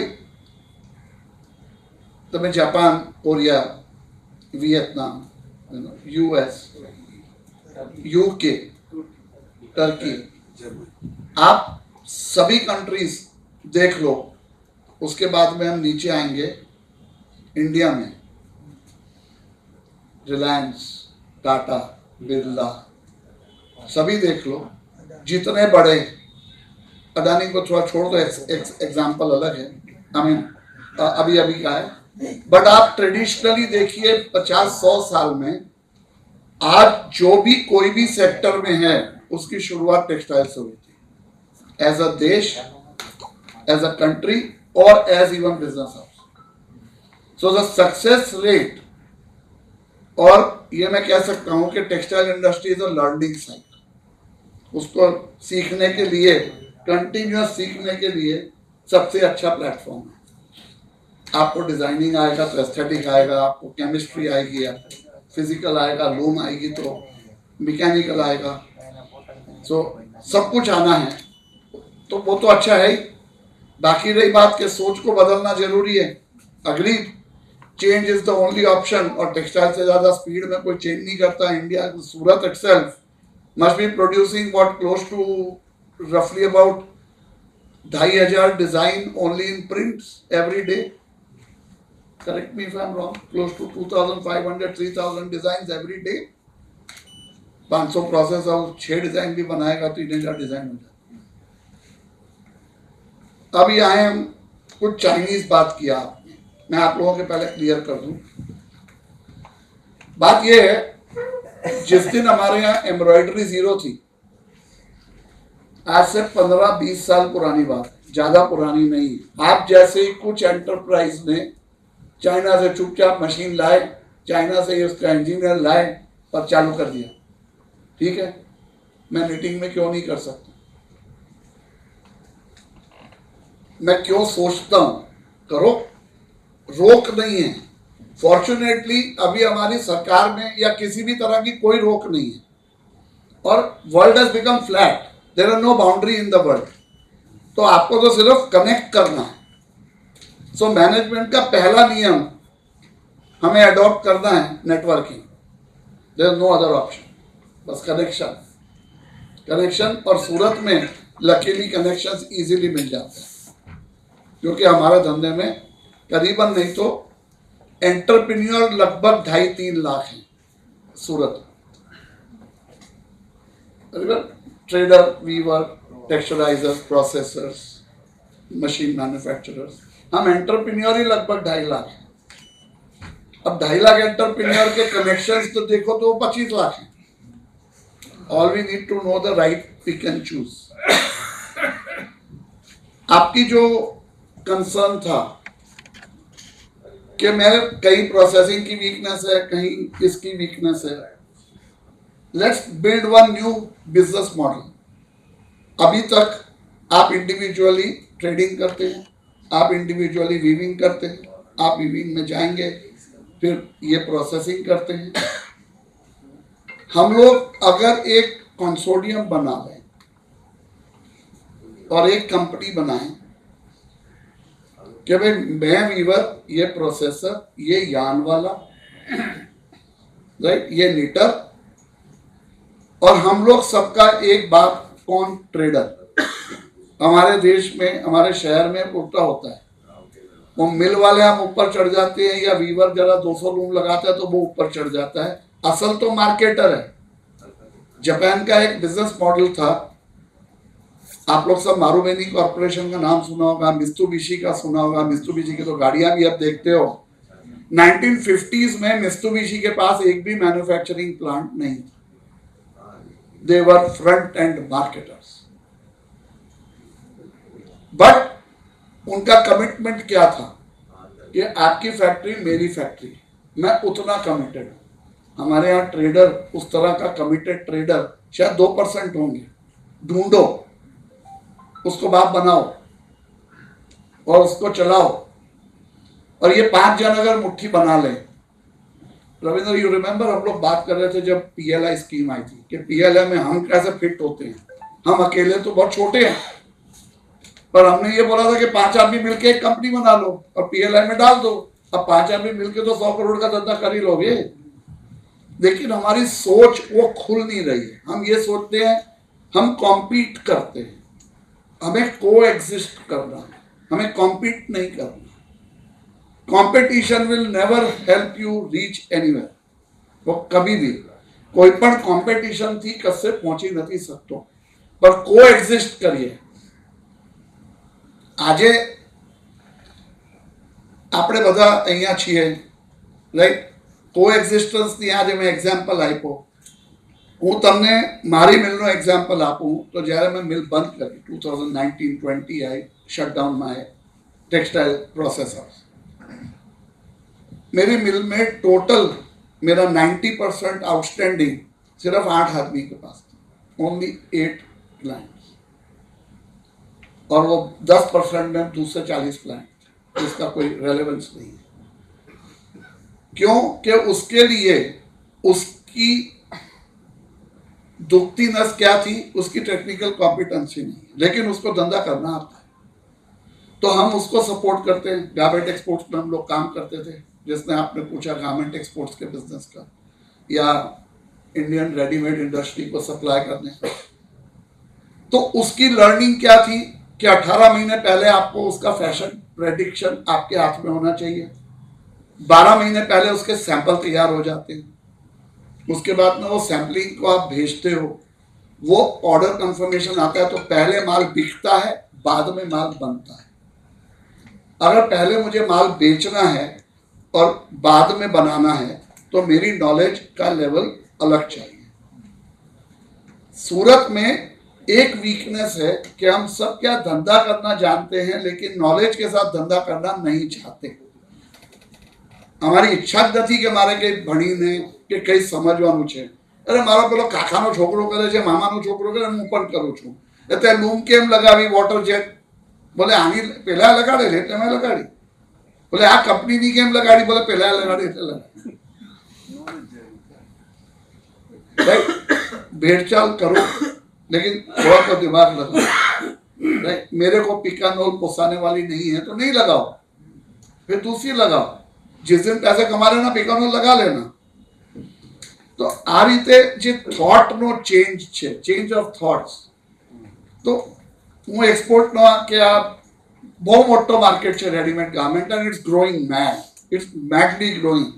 बट वो पहले बेचते हैं और बाद में आपसे बनवाते हैं, तो अपना माइंडसेट चेंज करना पड़ेगा। हम क्या करते हैं, पहला हमें तैयार करिए माल, પછી વેચવા નહીં કરીએ, આપી દઈએ। તો હવે આમાં શું થાય, જે લોકો કોમ્પિટિશન ભાવથી કરતા હોય એ પણ કશે નથી પહોંચતા, અને જે કોમ્પિટિશનને ફ્રન્ટમાં રાખીને ધંધો કરતો હોય તે કશે નથી પહોંચતા। નિખિલે કીધું કે ભાઈ મને કચરામાં કંઈ દેખાયું, પણ 10 વર્ષ લાગ્યા ભણતા। 91 થી લઈને 2000 સુધી અમે ભણ્યા એ સબ્જેક્ટને। જ્યારે પહેલા પૈસા નાખ્યા તે ભણવા પર ખર્ચો થાય, ભણવા પર ટાઈમ જાય, તંત્ર અઠવાડિયા ટ્રેનિંગ પર જવાનું। હવે આપણે ટ્રેનિંગ છોડી દીધી। તો મેનેજમેન્ટનો પહેલો નિયમ બેલેન્સિંગ નોલેજ વિથ બિઝનેસ। હવે એ નોલેજ સાની નોલેજ, તો બધી વસ્તુઓની નોલેજ જોઈએ। પછી એવું છે, મને મારા ઘણા સુરતી મિત્રો છે, એને મશીન ખોલીને આપી, આખી તો આખી તમને મશીન એસેમ્બલ કરીને આપશે। ભાઈ મશીનની નોલેજ થઈ, પછી કપડાની નોલેજ થઈ, પછી માર્કેટિંગની નોલેજ જોઈએ, પછી નેટવર્કિંગની નોલેજ જોઈએ, પછી એફિશિયન્ટ પરચેસની નોલેજ જોઈએ, મેનેજમેન્ટ સિસ્ટમ્સની નોલેજ જોઈએ। આ બધી વસ્તુઓ ઓનેસ્ટલી સ્પીકિંગ આપણે બધા સક્ષમ નથી હોતા। We all need to work on it. પણ આપણે શું કરીએ, મને કપડું બનાવતા આવડે, વેચાઈ જાય છે, દલાલ આવીને લઈ જાય એટલે મારું કામ પતી ગયું, નથી નીકળતા। અને કામ કેટલું છે વીવરને? એવરેજ 2 કલાક। કંપનીમાં ટોટલ કામ 2 કલાકથી ઉપર કોઈ વીવરને છે નહીં। તો હવે પૈસા કમાવાની 2-3 રીત હોય। એક છે એ શું કે પૈસા પૈસાને ખેંચે। આ તો બધાને ખબર છે ને, બરાબર છે। એક મારા જેવો ગાંડો હતો રિઝર્વ બેંકની અંદર, શટર બંધ હતું, સન્ડે હતું, તો 100ની નોટ અંદર નાખી આમ કરે, આમ અંદર નાખીને આમ કરતો કે ચાલ કંઈક ખેંચાશે। પછી થાકી ગયો એટલે મેં 100ની નોટ અંદર રાખી, ચાલો આ બેકાર છે, વાત બેકાર નથી, ત્યાં વધારે પૈસા હતા, તમારી 100ની નોટ ત્યાં ગઈ। એટલે લાઇટર વે એક મેથડ છે, પૈસા પૈસાને કમાય, અગ્રી, આપણે વ્યાજ કમાઈએ આપણે। બીજો મેથડ છે નોલેજ પૈસાને કમાય,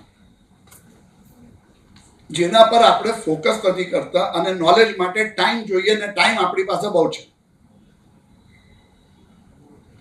टाइम અને नॉलेज। तीजी છે मेहनत। गिरधर जी ने बताया कि मजूरी तो करनी पड़ती है, पर आजकल स्मार्ट मजूरी करनी पड़ती है। हमारे यंग बच्चे लोग बोलते हैं मजूरी नहीं होती, हमसे स्मार्ट मजूरी होती है, एंड आई एग्री। आप स्मार्ट मजूरी करो, तो 3 तरह से पैसे कमा सकते हैं। तो हम मजदूरी करने को आप तैयार हो, पैसा है आपके पास तो पैसा कमा रहा है, लेकिन नॉलेज, और as on today knowledge base से जो कमाई हो रही है वो कमाई कोई और सब्जेक्ट में नहीं है। मेरी वेस्ट मैनेजमेंट कंपनी बनी ही प्योर नॉलेज पे, 10 years ऑफ नॉलेज लर्निंग। बाद में तो रोज ऑफकोर्स सीख रहे हैं। As late as now I am 62, right, I still go for a formal training once in 2 years। 10 दिन जाओ, क्लासरूम देखो, नए लोगों को मिलो, नई टेक्नोलॉजी देखने जाओ। मेरे को कई लोग बोलते हैं बहुत ट्रैवल करते हो, मेरी उसमें से 60% travel is only to see new technology. वो कोई बोलता है यहाँ पे वो देखा था, तो मैं तो अपॉइंटमेंट लेके चले जाता हूँ। क्या फर्क पड़ेगा, आप स्पेंड ही कर रहे हो ना। पर टाइम, नॉलेज और 10% चीज़ें काम आती है, बाकी 90% नॉलेज ही रह जाती है। Fair enough, no problem, but knowledge के लिए रुकना नहीं। जो हमारी कंट्री में, अपनी सिटी में एक वीकनेस है, क्योंकि हमारा माहौल नहीं है। ये चीज़ अहमदाबाद में नहीं है, राइट। बॉम्बे में फाइनेंशियल नॉलेज चाहिए उतनी मिलती है, हमारे कुछ नहीं। फाइनेंस के इतने मॉड्यूल्स हैं, इतने पैसे कमाने के छोड़ो, पैसे को सोर्स करना, पैसे से how do you manage money, उसका जो नॉलेज अपने आप में है वो एक अपने आप में बड़ा सब्जेक्ट है। इतना बड़ा सब्जेक्ट है कि उसके ऊपर फोकस करें तो शायद मतलब साल में 10-20 दिन काम करें तो 10 साल लगेंगे सब कुछ सीखने में, इतना है। तो सारे बिजनेस को 360 डिग्री अगर देखा जाए as management, we need to learn everything. I just can't say because I know the engineering और I know chemistry, I know yarn और आई नो टेक्सटाइल और आई नो ओनली मार्केटिंग, मैं business नहीं कर सकता। तो सक्सेसफुल होने के लिए 360 डिग्री होना जरूरी, 360 डिग्री नॉलेज। सो नॉलेज से होता क्या है, एक कॉन्फिडेंस बढ़ता है, नंबर 2 सोच बदलती है, वी ऑल एग्री, और सोच बदलने से रिजल्ट बदलता है। जो है पहला दिमाग में आएगा तो पेपर पे आएगा, पेपर पे आएगा तो जमीन पे जाएगा। तो सोच को बदलो, सितारे बदल जाएंगे, बराबर है। निगाहें बदलो, नज़ारे बदल जाएंगे। कश्ती बदलने से कुछ नहीं होगा। हमारे यहाँ क्या बोलते हैं, अरे यार वो आदमी बहुत बढ़िया नीटिंग कर रहा, मैं भी नीटिंग। कश्ती बदलने से कुछ नहीं होगा। दिशाएं बदलो, चेंज डायरेक्शंस, किनारे बदल जाएंगे। That is the fact that we need to understand, we need to think of change. थोड़ा सा सोच को बदलने की जरूरत है।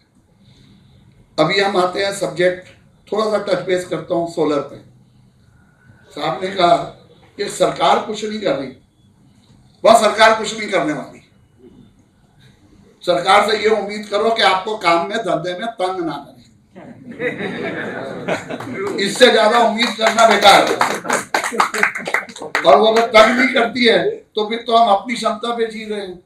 और हम सरकार से क्या उम्मीद करते हैं? आज की डेट में मैं अगर बैंक लोन लेता हूं, अपना सोलर लगा लेता हूं, तो 4 रुपए पावर पड़ती है, 3.5 रुपए इफेक्टिवली।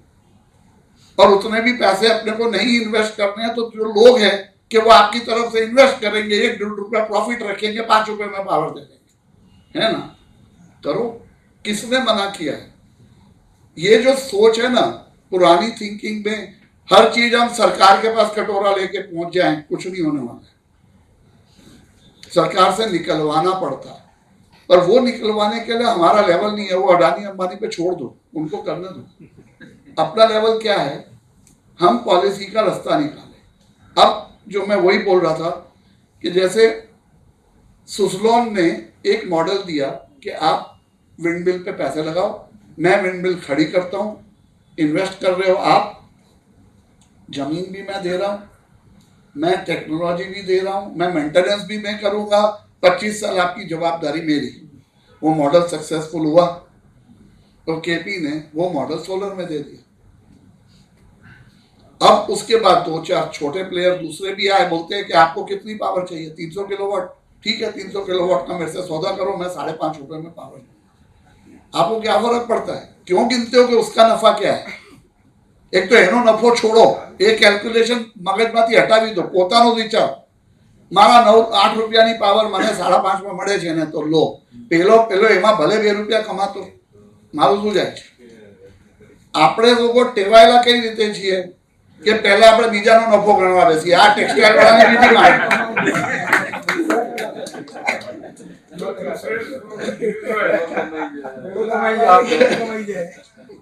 दूसरे से सुख से हम દુખી હોય. હા, આપણો ધંધો શું છે? આપણા સુખથી સુખી થાવ અને દુનિયા ગઈ તેલ લેવા, સુરતી ભાષામાં. બરાબર છે. એટલે ઘણી વખત આપણે આપણા મનથી, મગજથી આપણા પોતાને બ્રેક મારીએ છીએ. મેનેજમેન્ટનો જે નિયમ છે ક્લિયર છે, open mind, don't bother, right. અમે તમને કોમ્પિટિશનની વાત કરતો હતો કે ડોન્ટ કોમ્પીટ. હવે હું તમને કહું, આજથી 25 વર્ષ પહેલા તમે બધા રચના મિલનું નામ સાંભળ્યું છે? ઓકે, આપણે ત્યાં એક પેરેડાઇઝ મિલ હતી પહેલા, બધા સાંભળ્યું હશે. ચિત્તરંજન દેસાઈ, રાઈટ, ચેતુભાઈ. અમારે ત્યાં એક વિનયભાઈ છે, विनय अग्रवाल, हाँ, अग्रवाल मिल और पहले स्वास्तिक, उनकी वो सिटी में जो चलती है. હવે રચના, લુથરા, ચિત્તુ એન્ડ વિનય, અમે ચારે જણા દર મહિને એકબીજાની મિલમાં મળતા વારાફરતી. ચારે જણા મિલવાળા. આમ જોવા જાવ તો કોમ્પિટિશન, અને બધા પાના ઉગાડી દેતા કે મારી તો કેમિકલ કોસ્ટ આ, અને નક્કી કરતા કે આવતા મહિને અમે આ કોસ્ટ પર, આપણે કેમિકલ પર વાત કરશું. બીજા મહિને નક્કી કરી આજે પરચેઝ ભાવ પર વાત કરશું. પછી ત્રીજા મહિને વાત કરી આજે લેબર ઉપર વાત કરશું કે લેબર કોસ્ટ કોની કેટલી, કઈ કમ, ડાઇંગમાં કેટલી, પ્રિન્ટિંગમાં કેટલી, એ બધા પ્રોસેસર. આમ જોવો તો કોમ્પિટિશન. અમે બધી ખોલીને વાત કરતા, ચોપડા કાગળ લઈને આવતા. રિઝલ્ટ શું આવ્યું? અમે એવરેજ 10 થી 12% બધી વસ્તુ અમારી ઘટી.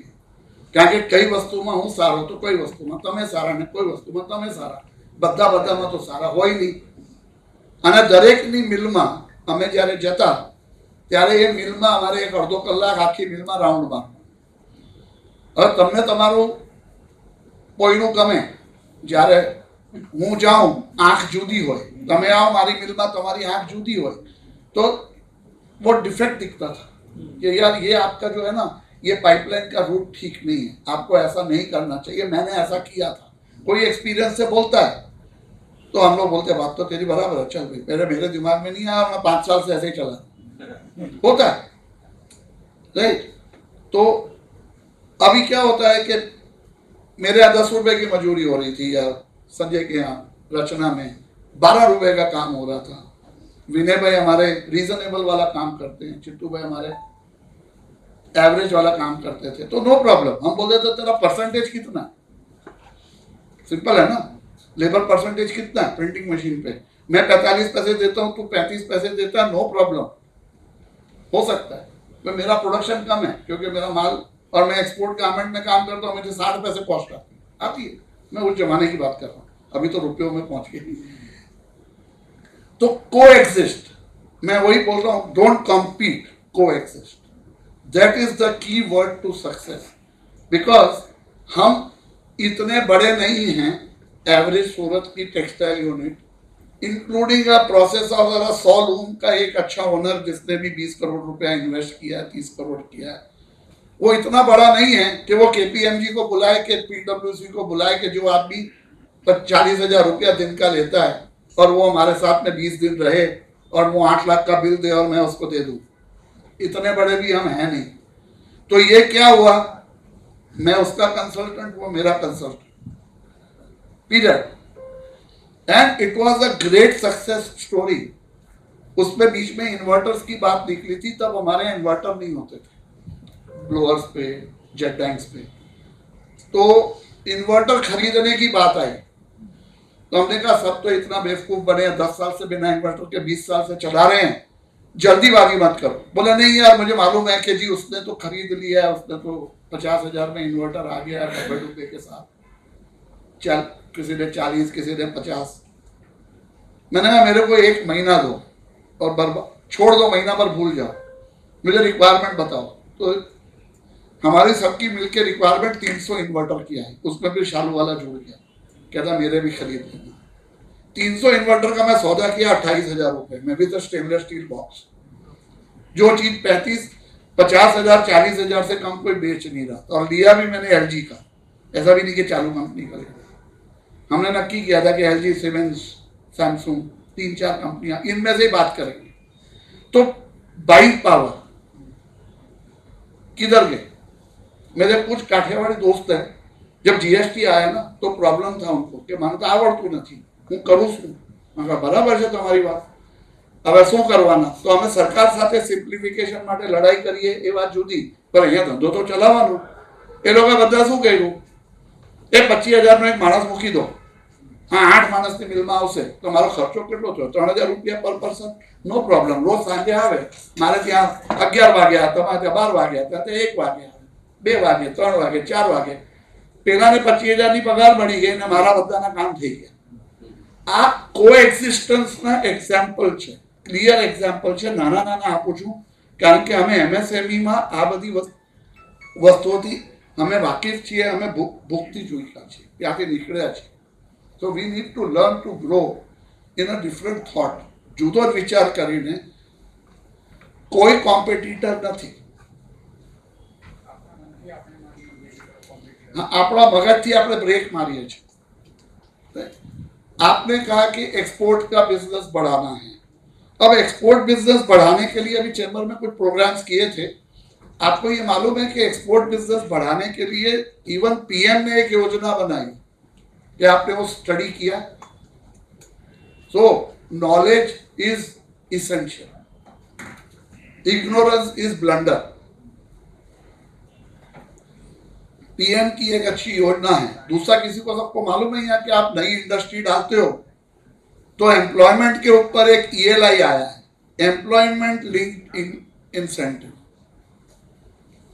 और कितना 1 लाख करोड़ का बजट है सरकार। Do we know that? मुझे तुम छोड़ो 1 लाख करोड़, मेरे को मेरा 50,000 लाख रुपया निकलवाना है, 2 लाख निकलवाना है, 15,000 रुपए तक की उसमें सब्सिडी दे रहे, 18,000, right, for some period 5 years और 3 years। શું ખોટું છે? મારી વાયબિલિટી વધે, હું આજે 100 રૂમની જગ્યાએ 110 રૂમ લગાવું કારણ કે મારી પાસે એટલા પૈસા બચવાના છે, અથવા જ્યારે બચશે તો 10-10 કરીને જોડતો રહીશ, વાંધો નથી। એટલે આ બધી વસ્તુઓમાં નોલેજ બધી વસ્તુની જોઈએ। ઇન્ટરનેટ પર મારી પાસે બહુ નવરાશનો ધંધો છે, હું ઇન્સ્ટા પર ને આના પર ને તેના પર નવરાશ કરું, થોડા ઘણા આ પણ કરો, 20% બોરિંગ કામ છે પણ કરવું પડે। અમને લોકોને એડવાન્ટેજ શું છે ભરતભાઈને અને અમે લોકો રવિન્દ્રભાઈને, કે અમે લોકો બધા સરકારી યોજનાઓમાં ભાગીદાર છીએ, ડિસ્કશનમાં, એ લોકોની સ્ટડીમાં, એ લોકોને સજેશનમાં, એટલે અમને થોડી ઘણી કનેક્શનથી ઇન્ફોર્મેશન વહેલી મળે છે, કરેક્ટ? પણ અમે કેટલું વાપરી લેશું? એટલે ડિસિપેશન ઓફ નોલેજ ચેમ્બર સારું કરે છે, બીજા બધા સંસ્થાઓ છે, તમે જેના સાથે પણ ઓનેસ્ટલી સ્પીકિંગ, અમારા ઘણા મેમ્બરો છે અહીંયા ચેમ્બરના, તે આવીને વાત કરે ને, ભરતભાઈ તમારું ચેમ્બર કામ નથી કરતું, બસ તમારું ચેમ્બર એટલે કારણ કે તમે હોદ્દેદાર છો। આ અશોકભાઈ તમે તો ખાલી ખાલી કંઈ કરતા જ નથી। અરે ભાઈ નથી કરતા, અમે વાત સમજો, મારું ઘર છે, તમારી ફેક્ટરી છે, તમારું ઘર છે, તમારા છોકરાઓ છે તે તમે ભણાવો છો, એ તો તમે કહેવા નથી જતા ને સ્કૂલમાં કે તે નહીં ભણાવ્યું, નહીં ભણાવ્યું તો નહીં ભણાવ્યું, શું કરવાનું? સો લેટ અસ બી વર્કિંગ એઝ को existing things, increase knowledge. Exports में पोटेंशियल बहुत है, unfortunately India has lagged behind.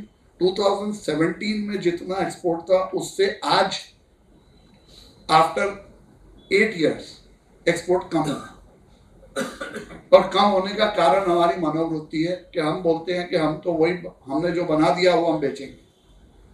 Sorry, we need to sell what they need. હું હસતા રમતા મારો લાઇટર વેમાં કહું છું ઘણી વખત, કોલેજમાં ભણેલા છો ને આપણે બધા, કોવિડ હતી કે ખાલી છોકરા હતા? જ્યારે મારે પેલી છોકરી પટાવવાની હોય તો મને ખબર હોય આને પીળો ગુલાબ ખબર છે, બહુ ગમે છે, એની તો ફેવરેટ કલર ડ્રેસ તો લાલ છે, બધું ખબર હોય, બસ એ જ છે. છોકરી હટાવો, ગ્રાહક મૂકો સામે, તો ગ્રાહકને શું જોઈએ એને આપો. It is so simple. આ છે ને, આ ફ્લર્ટ કરવાની જે હેબિટ છે ને, છોડો નહીં, ચાલુ રાખો. ખાલી સામે બદલી દો, ગ્રાહક રાખો, ઓફિસરને મૂકી દો સામે, બોલે આને મ્યુઝિક બહુ ગમે છે એટલે એને મ્યુઝિકની સીડી આપો. પેલાને બોલે પેલા મૂર્તિઓ બહુ ગમે છે તો એને મૂર્તિ ખરીદીને આપો. પટાવવાનો what is flirting? It is પટાવવાની આવડત. બસ એના પર કામ ચાલુ રાખો. એ મેનેજમેન્ટનો મૂળ નિયમ.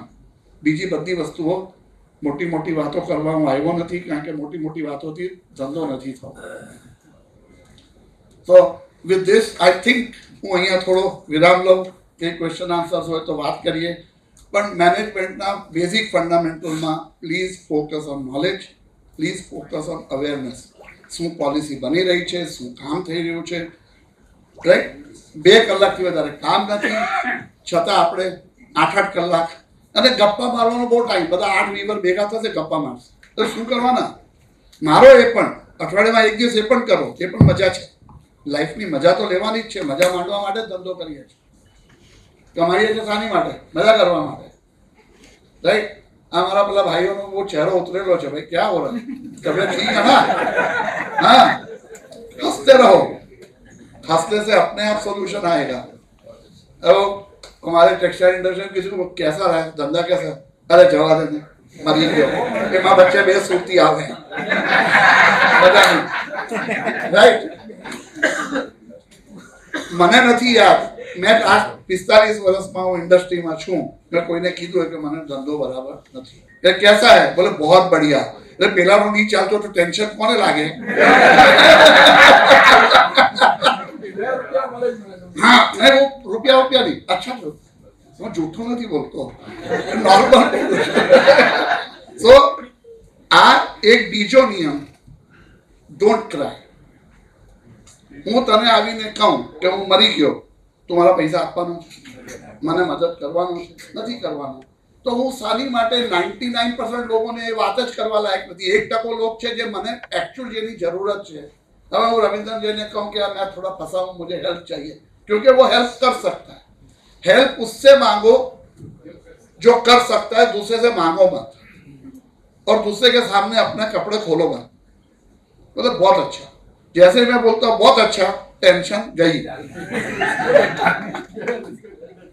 આ હું હસતા હસતા જે પણ કહું છું, આ બધી વસ્તુઓ મેનેજમેન્ટના બેઝિક નિયમ છે. Be happy and don't share unnecessary ગમ, share happiness. Thank you.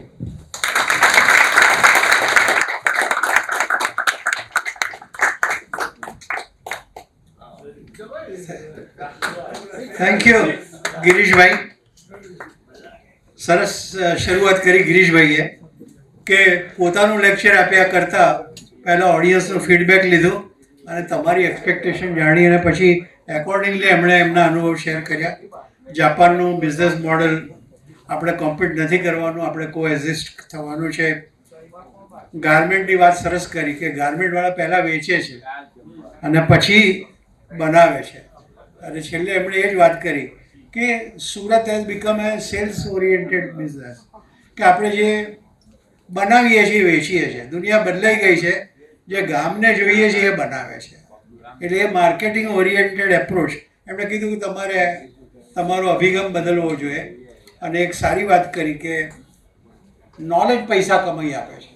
Knowledge, world હવે આખું નોલેજ બેઝ સોસાયટી થઈ ગયું છે. તમારી પાસે જ્ઞાન હશે તો તમને ખૂબ લાભ મળશે. તો એક મારો નાનકડો અનુભવ, માહિતી મારી પાસે શેર કરું. મારા દીકરાની સાથે એન્જિનિયરિંગમાં બધામાં ભણતા હતા ગિરીશભાઈ. તો એક છોકરાએ મિકેનિકલ એન્જિનિયર થયો અને હજીરામાં એક યુનિટ નાખ્યું, અને હજીરાનું યુનિટ એ એના ફાધર ને કાકા અને કાકાના દીકરા ચલાવ્યું. હું કંપનીનું નામ નથી આપતો. અને એટલી મોટી કંપની કરી કે એમની કંપની જર્મની કંપનીએ 600 કરોડ રૂપિયામાં ખરીદી લીધી. 600 કરોડ રૂપિયા જે છોકરા 4-5 વર્ષ પહેલાં કંપની શરૂ કરી છે, પણ કહાનીનો અંત હવે ત્યાં નથી આવતો. ત્યાંથી શરૂઆત થાય છે કે જ્યારે કંપની ખરીદી ત્યારે નો કોમ્પિટિશનનો કોન્ટ્રાક્ટ કર્યો, કારણ કે કંપની આપીએ તો પછી કોમ્પિટિશન નહીં કરાય એની સાથે. પણ નો કોમ્પિટિશનનો કોન્ટ્રાક્ટ કર્યા પછીથી 1.5 જ વર્ષમાં એ કંપનીવાળા સામેથી આવીને 150 કરોડમાં એ કંપની પાછી આપી ગયા.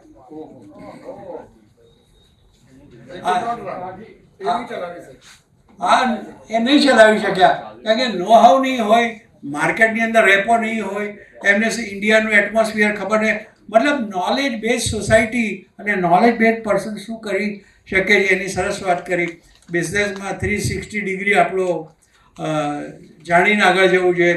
સરસ વાત કરી કે ચેન્જ યોર એટીટ્યુડ અને રિઝલ્ટ વિલ બી ચેન્જ.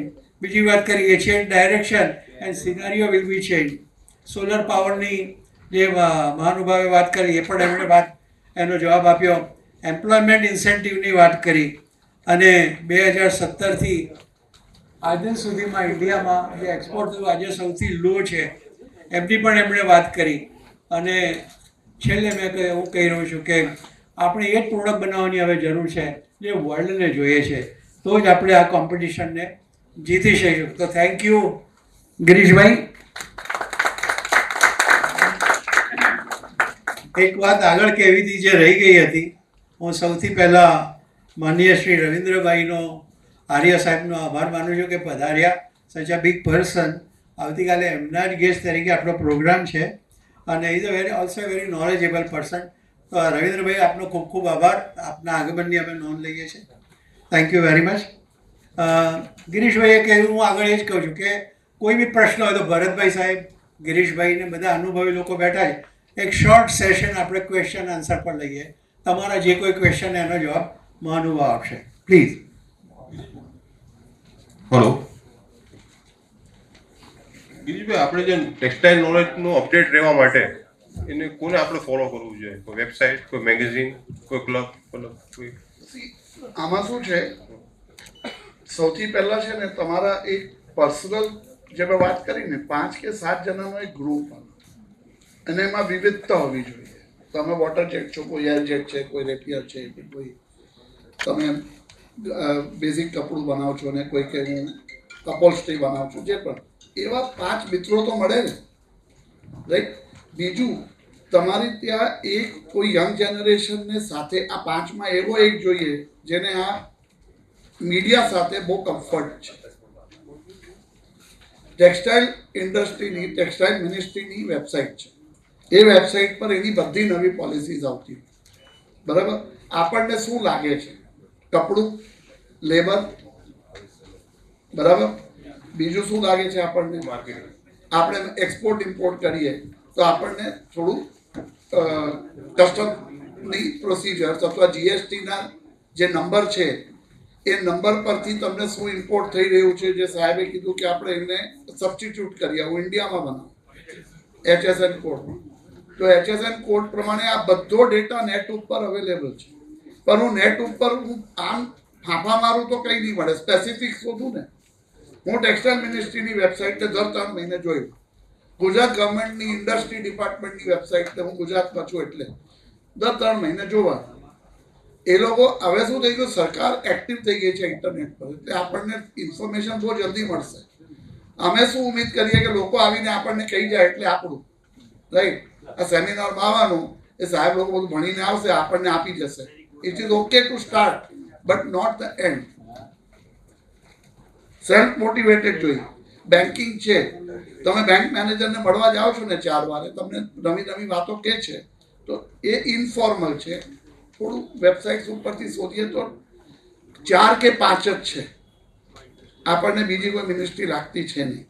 તો એનાથી એમાં પણ જઈને તમે જ્યારે જશો ને 4 વાર તો તમને ખબર પડશે કે 90% તો મારા કામનું નથી, મારા કામનું 5% છે, 10%. એ જ વાંચશો. એ ટેવ પાડવી પડશે. It's a matter of habit.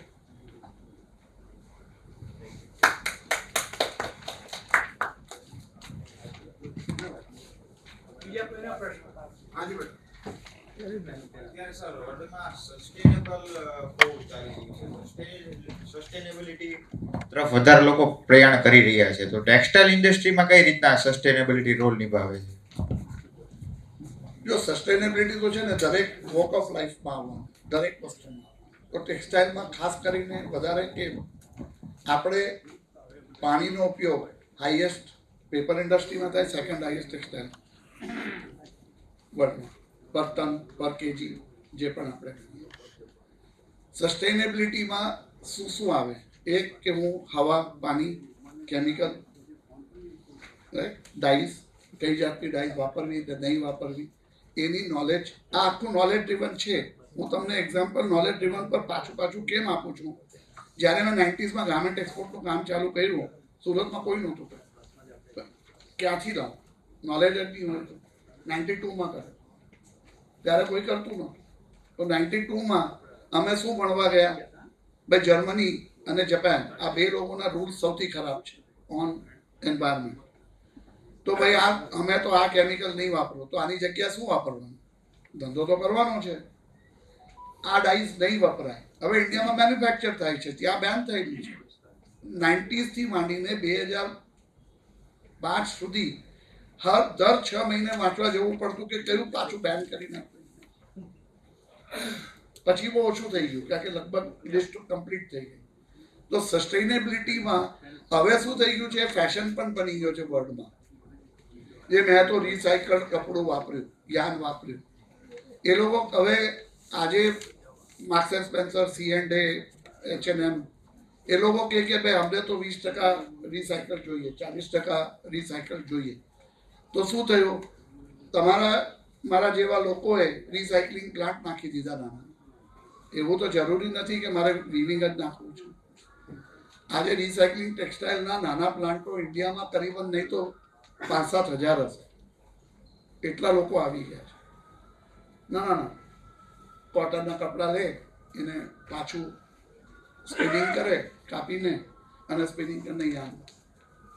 તો સસ્ટેનેબિલિટીના પેરામીટર્સ એ જ છે જે આપણી જૂના જમાનાની પદ્ધતિ હતી ઇન્ડિયાની, કે જે વસ્તુ કલ કામ આવેલા તો સુતરી પણ આપણે સાચવીને રાખ, ફેંકી નહીં દેતા, ડિસ્પોઝલ ઓછું કરે. દેટ ઇઝ અ નિયમ. તો એનો પહેલો નિયમ શું છે? Reduce. Reduce everything what you can reduce. તું 4 શર્ટથી તારી જિંદગી કાઢતો હોય તો 5મો શર્ટ નહીં ખરીદ, ભલે ફેશન જે હોય તે. આ પેલો એપલનો બોસ બ્લુ જીન્સ અને બ્લેક ટી શર્ટ ફિક્સ, વર્ષના બિગિનિંગમાં 12 ટી શર્ટ અને 6 જીન્સ લેવાની, એટલે આપણી ગાડી ચાલી. એણે ફેશનને રિડ્યુસ કરી પોતામાં. તો મેં તો પહેલો સ્ટેપ લઈ લીધો. બીજું આવે રિસાયકલ, બીજું આવે રીયુઝ. આ જ વસ્તુને રીયુઝ. તો રીયુઝ શું થાય?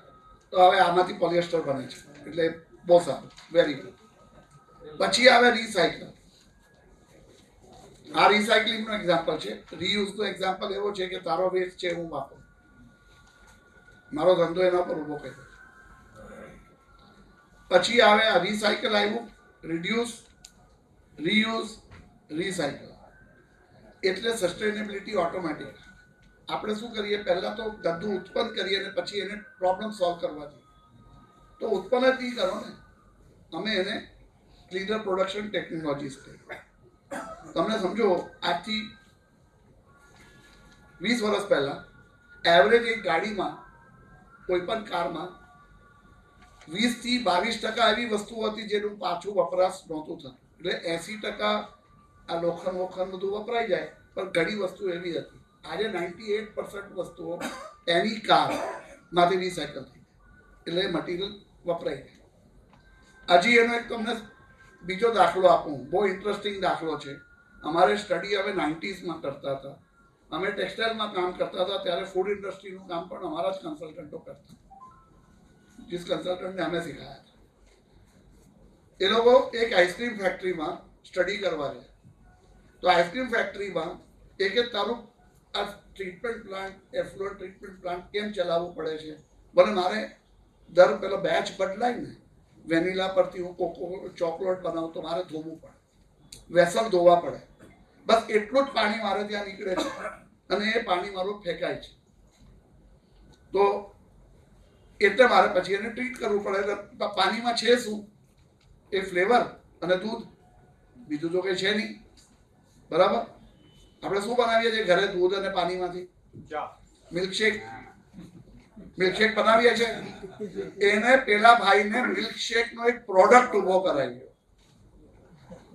They created a product of sales. જેટલી વાર વોશ કરે એને ભેગું કરે, એમાં થોડા ફ્લેવર બીજા નાખી દે અને મિલ્કશેક બનાવે.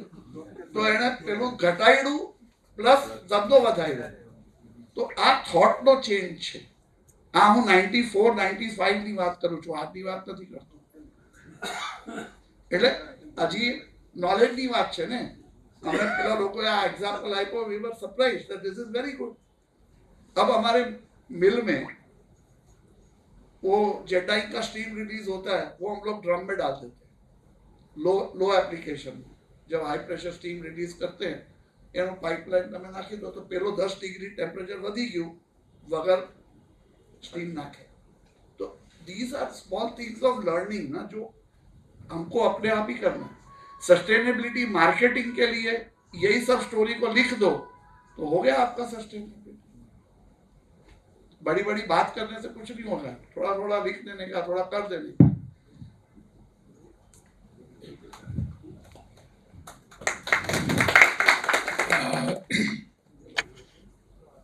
એક જ પોઈન્ટ કહેવાનો છે કે તમે હવે જ્યારે બી આ લાઈનમાં આવો તો પહેલાં શું હતું કે કારીગરનો છોકરો આવતો હતો, બોબિન ભરવાવાળો કારીગર બનતો હતો, વાઇન્ડિંગવાળી બાયને એ થતું હતું.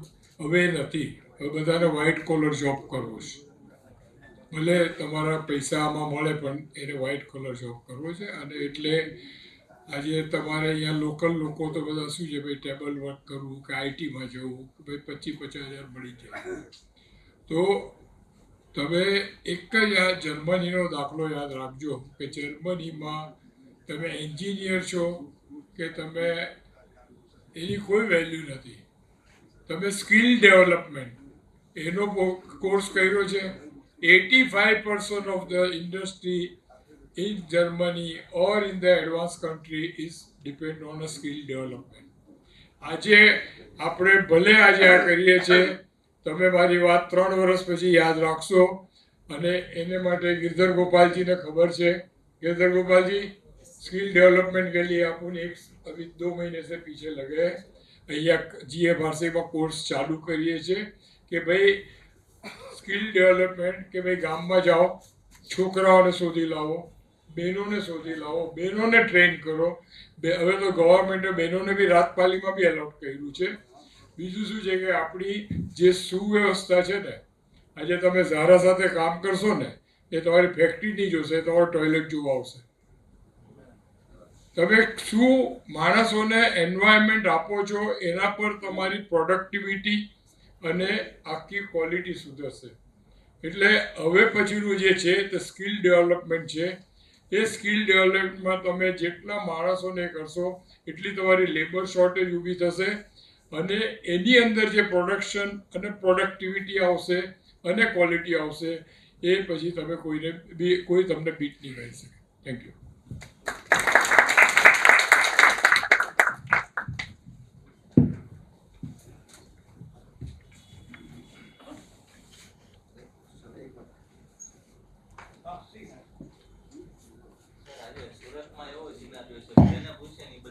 વોટર જેટ મૂકો અથવા એર જેટ મૂકો.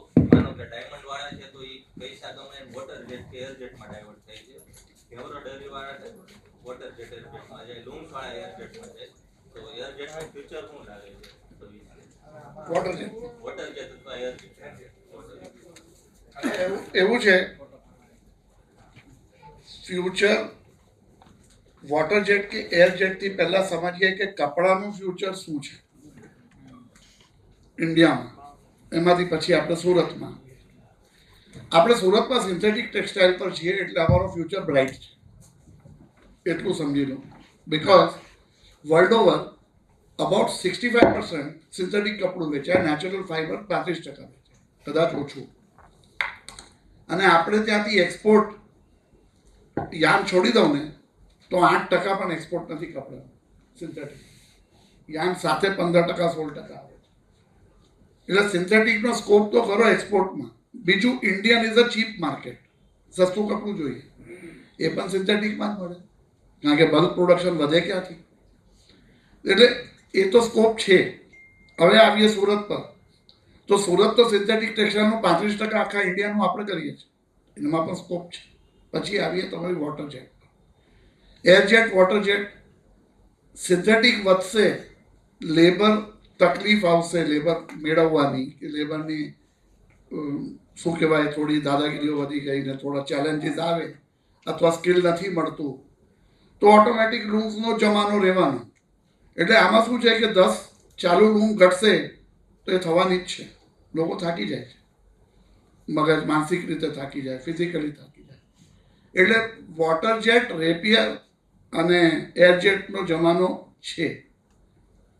હવે એમાં સિન્થેટિકમાં હાઈએસ્ટ વોટર જેટ ચાલે છે, પછી રેપિયર ચાલે છે, પછી એર જેટ ચાલે છે. એર જેટ સર્ટન ડેનિયર્સ માટે અથવા સર્ટન ટાઈપ ઓફ ફેબ્રિક માટે જરૂરી છે, બ્લેન્ડ બનાવવું કે એ ચલાવવા માટે. સો स्कोप पूरा है, पर वार्निंग, डिमांड सप्लाई की भी वार्निंग नहीं. प्रॉब्लम ये है कि मैं ये क्यों लगा रहा हूँ, वो जी वो रविंद्र ने लगाया था, उसका तो ठीक चल रहा है, मैं भी लगा देता हूँ. अभी मेरे को कपड़ा पहले कौन सा बनाना है, मेरी मार्केट की पकड़ क्या है, उस पर कोई स्टडी नहीं करता है. तो ये थोड़ी मानसिकता चेंज करवानी जरूरत है कि पहला थोड़ू मेहनत करी लो. 3 થી 4 મહિનાની મહેનત છે, બસ થોડું સ્ટડી કરી લો કે મારી પાસે પકડ છે, ભરતભાઈ પાસે સિલ્કનો બહુ ધંધો સારો છે, મારા પાસે નથી, મને નથી આવડતું, અને એ ધંધો સ્પેશિયલાઇઝ છે તો હું નથી કરવાનો. પણ મારી પકડ એ છે કે મારી પાસે 4 બીજા વિસ્કોઝ વાળા છે, તો હું વિસ્કોઝનો ધંધો કરું. એટલે ધંધો एक पहला वेचूं કે पहला बनाऊं? पहला वेचूं. હવે જે સવાલ કર્યો ને એને એક જ ટૂંકમાં કહું, કોઈ દિવસ ધંધો ગરડો થતો નથી, આપણું માઇન્ડસેટ ગરડું થાય છે. તમે નહીં બનાવશો તો બીજો બનાવશે. સુરતમાં ટીનેજર હતું તો બીજા આવી ગયા, બાલી શૂઝ હતા તો સ્કેચર આવી ગયું. આજે તમે કોઈ બી વસ્તુ હશે, હિમસન ગયું તો બીજી 5 મિલો આવી ગઈ, લક્ષ્મીપતિ આવી ગઈ. કોઈ દિવસ ધંધો ગરડો થતો નથી, ધંધો બંધ નથી થતો. આપણું માઇન્ડસેટ છે ને એ બદલાય છે. That's all. એમની વાત સાથે આખી વાતનું નિચોડ હું તમારી વાત સમજી ગયો.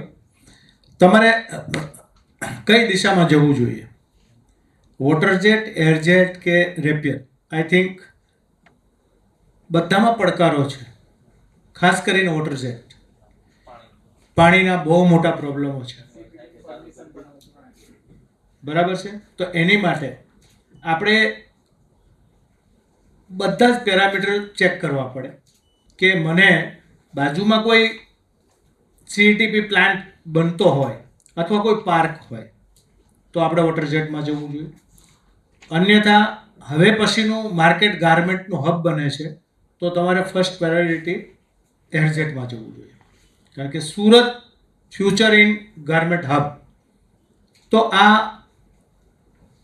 પછી આપણે ત્યાં તો એવું છે કે હમણાં લુથરાજીને વાત કરી કે એક નાખે એટલે બીજો અને બીજો પછી ત્રીજો, એમ. પણ એનાલિસિસ જરૂરી છે. કોઈ પણ પ્રોજેક્ટ કરતાં પહેલાં લે વેચ એકવાર ટ્રેડિંગ કરો ને.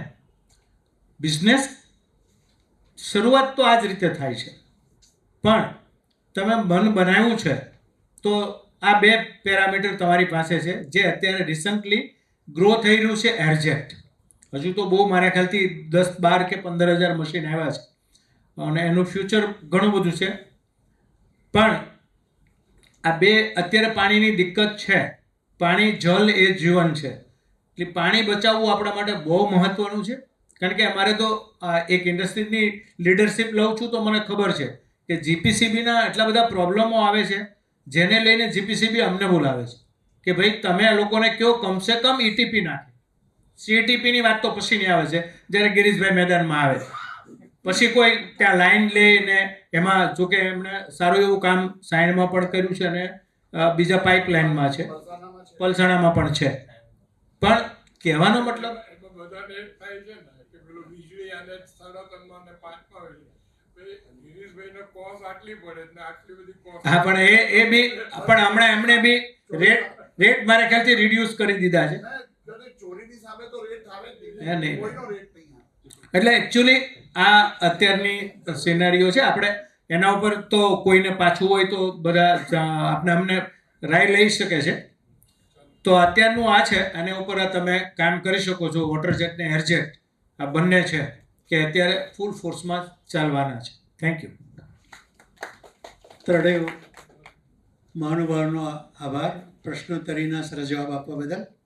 આવતીકાલે જે સવારે સાંજે આપણે મળીએ છીએ તેમાં મિસ્ટર અસીમ પાન, રિલાયન્સના વાઇસ પ્રેસિડેન્ટ FDY બિઝનેસના, એ global polyester market outlook, demand drives and disrupters એના પર પ્રવચન આપશે. જે ઉપસ્થિત છે શ્રી રવિન્દ્રભાઈ કાલે ચીફ ગેસ્ટ તરીકે પધારશે. હવે પછીના કાર્યક્રમમાં બહુ 2 મિનિટમાં પતાય, સૌને બેસી રહેવા વિનંતી. બેસી રહેજો. 1-2 એનાઉન્સમેન્ટ સૌથી મહત્ત્વના છે.